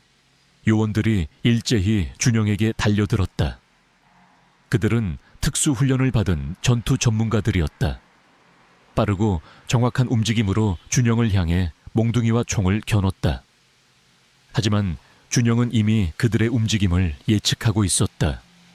그의 눈에는 모든 공격이 슬로우 모션처럼 보였다. 준영은 몸을 날려 공격을 피했다. 그의 손에서 푸른빛이 뿜어져 나오더니 요원들의 무기를 한순간에 산산조각 냈다. 요원들은 맨몸으로 준영에게 달려들었지만 준영의 방역은 맹렬했다. 그는 자신의 초감각 능력을 이용하여 요원들의 몸을 공중으로 띄우거나 벽에 부딪히게 만들었다. 뼈가 부러지는 소리와 함께 요원들이 차례로 쓰러졌다. 그의 움직임은 마치 그림자처럼 빠르고 정확했으며 요원들은 그를 잡을 수 없었다. 이런 괴물 같은 최 이사가 경악했다. 그는 준영의 능력이 예상보다 훨씬 강력하다는 것을 깨달았다. 제로와 비슷한 능력이었다. 아니, 어쩌면 그 이상이었다. 최 이사는 숨겨둔 권총을 꺼내 준영을 향해 발사했다. 총알이 맹렬한 속도로 준영에게 날아들었다. 하지만 준영은 이미 총알의 궤적을 읽고 있었다. 그는 손을 뻗어 총알을 잡으려는 듯한 동작을 취했고 총알은 그의 손앞에서 멈춰 서더니 바닥에 떨어졌다. 금속성 파동을 굴절시켜 총알을 멈춘 것이었다. 최 이사는 눈을 크게 떴다. 그의 얼굴에는 공포가 서려 있었다. 인간의 능력을 초월한 기적이었다. 놀랐나 이것이 너희가 실패작이라고 불렀던 나의 힘이다. 준영의 목소리는 싸늘했다. 최 이사는 더 이상 지체할 수 없었다. 그는 품속에서 작은 호출기를 꺼내 들고 긴급 호출 버튼을 눌렀다. 지원 병력, 당장 이곳으로 목표물은 특수 능력자다. 준영은 최 이사의 행동을 읽었지만 막지 않았다. 그는 더 많은 재단 요원들이 이곳으로 오기를 바랐다. 그래야만 이 모든 것을 세상에 완벽하게 알릴 수 있을 터였다. 얼마 지나지 않아 폐공장 밖에서 수많은 발소리와 함께 차량 소리가 들려왔다. 재단에 대규모 병력이 도착한 것이었다. 최 이사의 얼굴에 다시 자신감이 돌아왔다. 수십 명의 요원들이 폐공장 안으로 들이닥쳤다. 그들은 모두 방탄복을 입고 자동 소총으로 무장하고 있었다. 아무리 네가 괴물 같은 능력을 가졌다고 해도 이 정도 인력 앞에서는 무력할 것이다. 최 이사가 비웃듯이 말했다. 준영은 주위를 둘러봤다. 수십 개의 총구가 자신을 겨냥하고 있었다. 하지만 그의 눈은 흔들림 없었다. 그는 사토 히데아키에게 받은 태블릿을 꺼내 들었다. 그 안에는 민재 씨의 증언 파일과 함께 재단의 모든 비리 정보가 담겨 있었다. 너희의 진정한 실체를 세상에 공개할 것이다. 너희의 시대는 끝났다. 준영은 외치며 태블릿 화면을 터치했다. 그 순간 폐공장 내부의 모든 전자기기들이 번쩍이더니 꺼졌다. 요원들의 무정의와 통신 장비가 먹통이 되었다. 준영은 자신의 초감각 능력을 이용하여 전자기기의 주파수를 교란시킨 것이었다.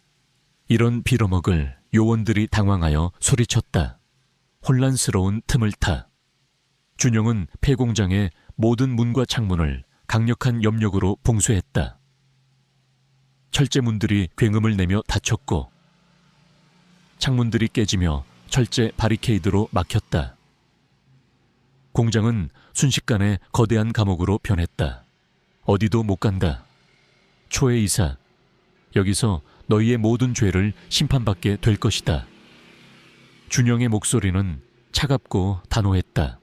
최 이사는 준영의 능력에 다시 한번 경악했다. 그는 준영이 단순히 초감각 능력을 가진 것을 넘어 환경을 통제할 수 있는 강력한 염력까지 가지고 있다는 것을 깨달았다. 이것은 재단의 모든 아담 프로젝트에서도 구현하지 못한 상상 이상의 능력이었다.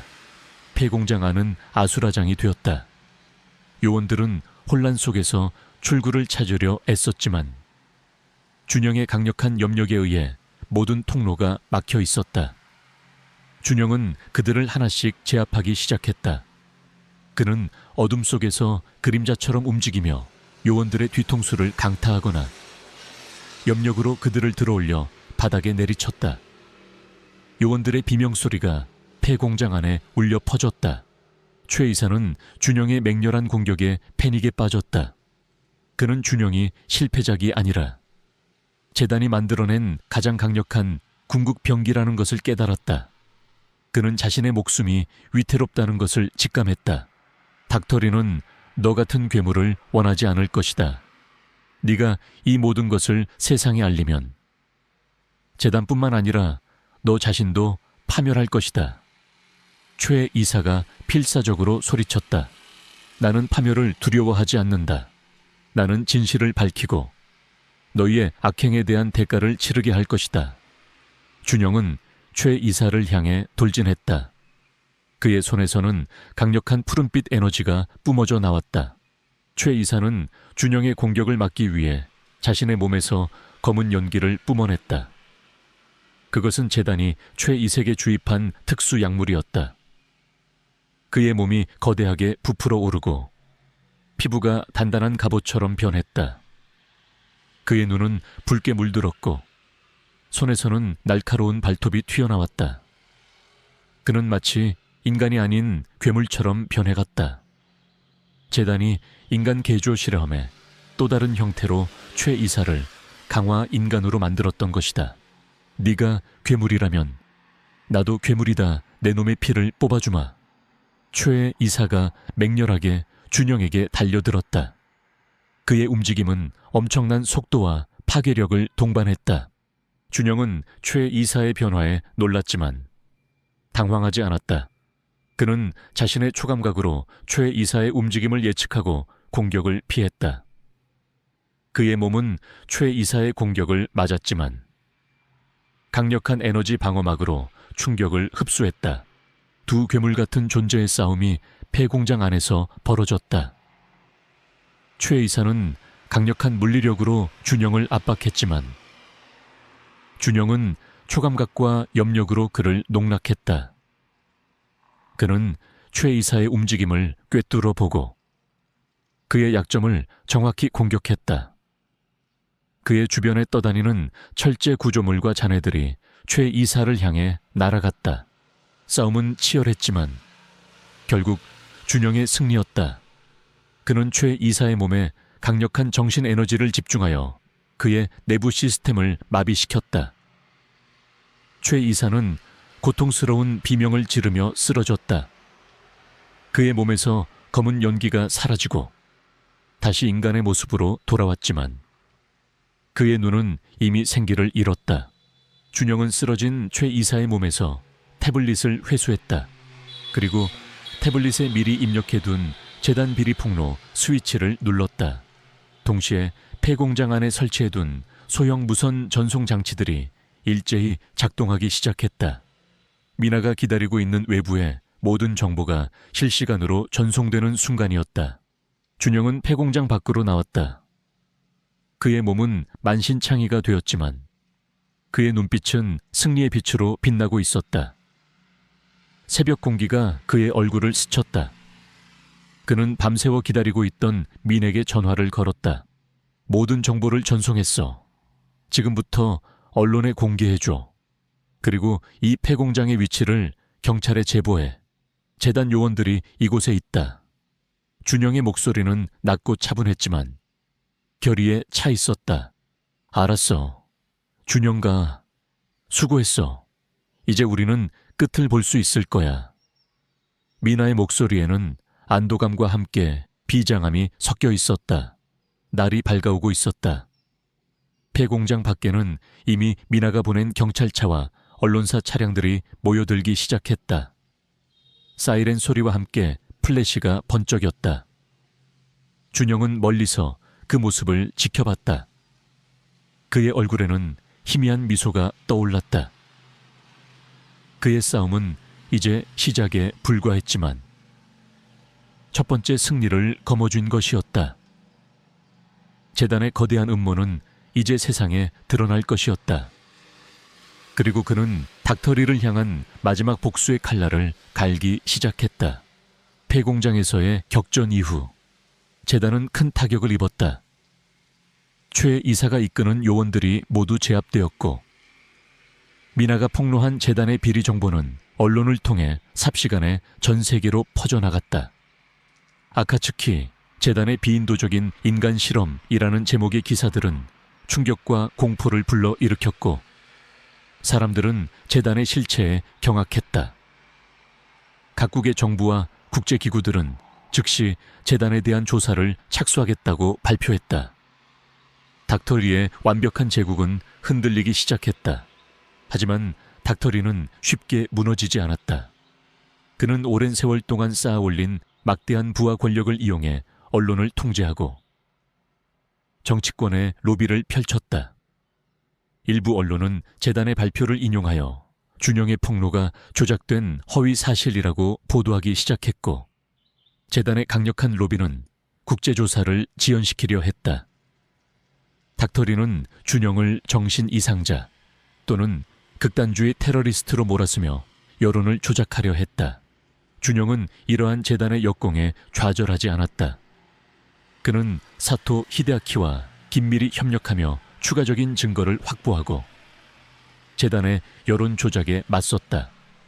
사토 히데아키는 닥터리의 신복들이 움직이는 방식과 그들의 약점을 파고들어 핵심 증거를 추가로 확보하는 데 도움을 주었다.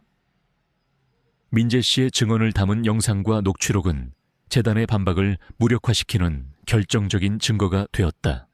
닥터리는 지금 극도로 분노해 있습니다. 그는 당신을 직접 제거하기 위해 움직일 겁니다. 사토 히데아키의 경고가 준영에게 전해졌다. 그는 자신의 모든 것을 걸고 당신을 잡으려 할 겁니다. 조심해야 합니다. 알고 있습니다. 나 역시 그를 만나기를 고대하고 있습니다.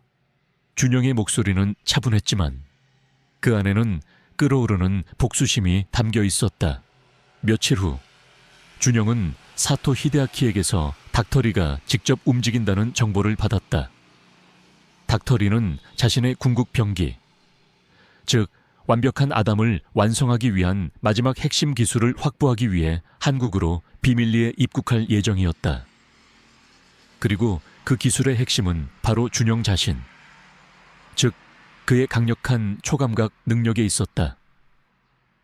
닥터리는 준영을 생포하여 그의 능력을 분석하고 그것을 자신의 아담 프로젝트에 적용하려 했다.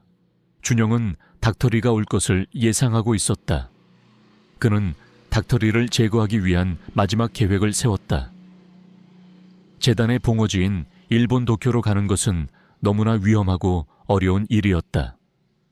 그래서 준영은 닥터리가 자신을 잡으러 올 때 오히려 그를 함정에 빠뜨리기로 결심했다. 계획의 핵심은 여기용이었다. 닥터리는 준영의 초감각 능력을 자신에게 흡수하려 할 터였다. 준영은 그 점을 이용하여 닥터리의 계획을 역으로 이용하고 그의 모든 것을 파괴할 강력한 방법을 준비했다. 그는 자신의 초감각 능력을 극한까지 끌어올리기 위한 훈련에 매진했다. 그의 몸은 지쳐갔지만 그의 정신력은 더욱 강해졌다.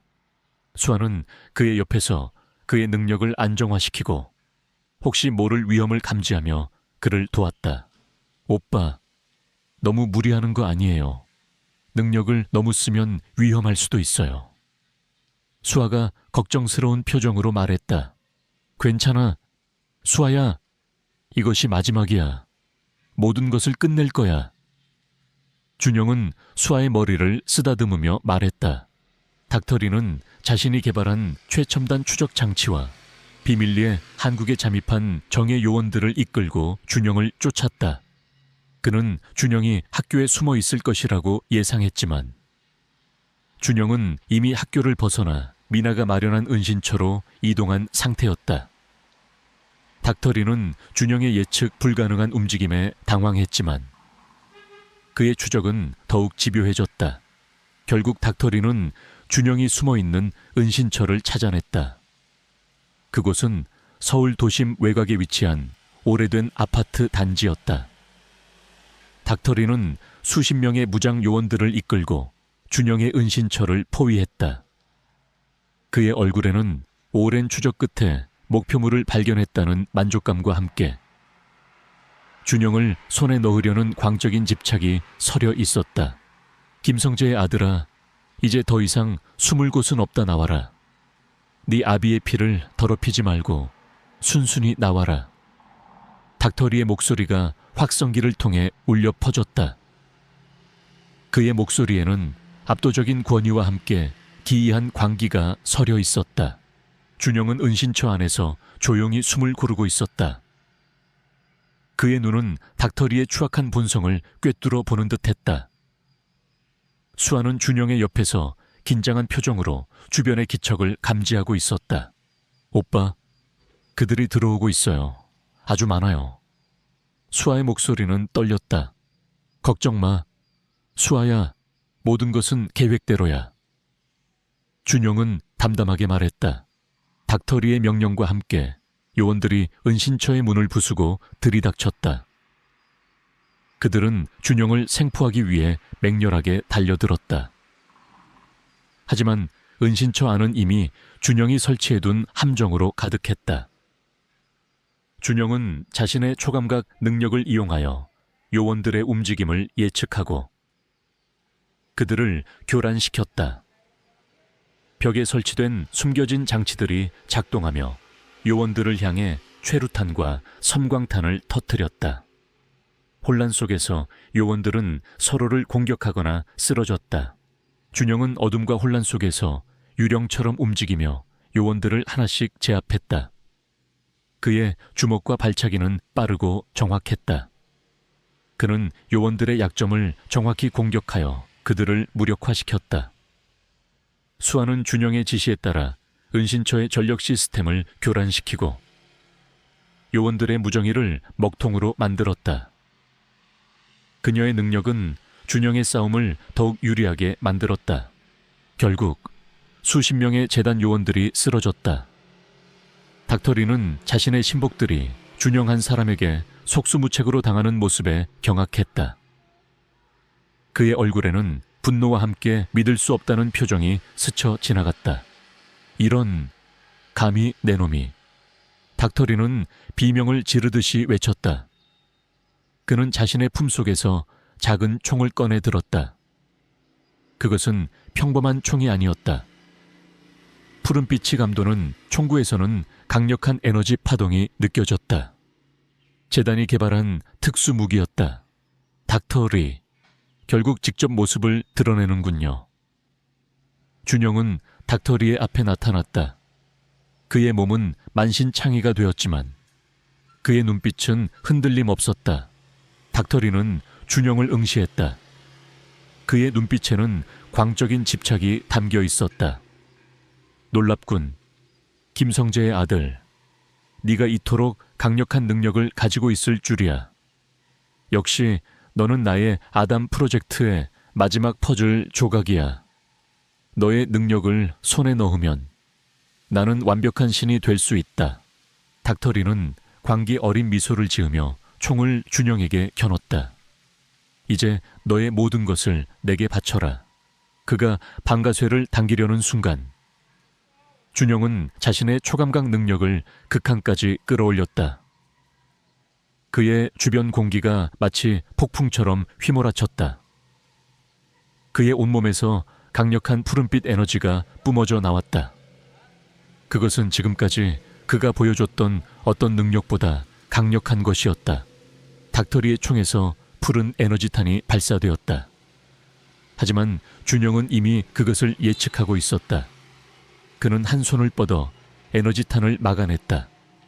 에너지탄은 준영의 손앞에서 멈춰 서더니 마치 거울에 반사된 빛처럼 닥터 리에게로 되돌아갔다.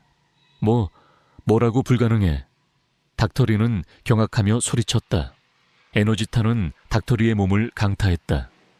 그는 비명을 지르며 뒤로 날아갔다. 그의 몸에서 검은 연기가 솟아올랐다. 준영은 망설임 없이 닥터리에게 달려들었다. 그의 손에서 강력한 푸른빛 에너지가 뿜어져 나오더니 닥터리의 몸을 휘감았다. 내 놈의 모든 악행에 대한 대가를 치를 시간이다. 닥터리. 준영의 목소리는 차갑고 단호했다. 닥터리는 고통스러운 비명을 질렀다. 그의 몸이 서서히 녹아내리는 듯했다. 준영은 닥터리의 머릿속에 잠재된 모든 정보, 즉 재단의 모든 비밀과 아담 프로젝트에 대한 정보를 자신의 초감각 능력으로 강제로 빨아들였다. 닥터리의 눈은 공포와 고통으로 가득 찼다. 그의 모든 것이 준영에게 흡수되고 있었다. 그 순간 닥터리의 몸이 폭발하듯이 산산조각 났다. 그의 존재는 완전히 사라졌다. 준영은 거친 숨을 몰아쉬었다. 그의 몸은 극도의 피로감으로 휘청거렸지만 그의 눈빛은 맑고 깨끗했다. 모든 것이 끝난 것이다. 수아가 준영에게 달려왔다. 그녀의 눈에는 눈물이 가득했다. 오빠, 괜찮아요. 괜찮은 거죠? 응, 괜찮아. 준영은 수아를 품에 안았다. 그의 어깨에 얹힌 수아의 작은 몸이 떨리고 있었다. 준영은 닥터리에게서 흡수한 모든 정보를 사토 히데아키에게 전송했다. 재단의 모든 데이터베이스, 비밀 연구 자료, 그리고 핵심 인물들의 비리 증거들까지. 사토 히데아키는 이 모든 정보를 즉시 국제사법기구와 언론에 공개했다. 세상은 다시 한번 충격에 휩싸였다. 닥터리의 죽음과 함께 재단의 모든 추악한 진실이 만천에 드러났다. 그들은 더 이상 숨을 곳이 없었다.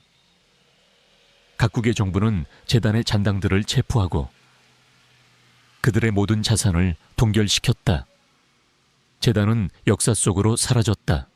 준영은 모든 것이 끝난 후 다시 평범한 학교 경비원으로 돌아왔다. 그의 일상은 다시 평온해졌다. 더 이상 밤에는 그림자 속에서 싸울 필요가 없었다. 하지만 그의 내면은 이전과는 완전히 달랐다. 그는 더 이상 과거에 갇혀 사는 사람이 아니었다. 그는 아버지가 남긴 유산을 완성했고 정의를 실현했으며 수많은 희생자들의 아픔을 치유했다. 수아는 여전히 준영의 옆에 있었다. 그녀는 더 이상 자신의 능력을 두려워하지 않았다. 오히려 그 능력을 선한 일에 사용할 수 있다는 것을 깨달았다. 그녀는 준영과 함께 고통받는 사람들을 돕는 새로운 삶을 시작했다. 세상은 조금씩 변화하기 시작했다. 아카츠키 재단과 같은 악의적인 존재들이 사라지면서 사람들은 희망을 품기 시작했다. 그리고 그 모든 변화의 중심에는 평범한 학교 경비원 박준영의 용기와 희생이 있었다. 그는 진정한 영웅이었다.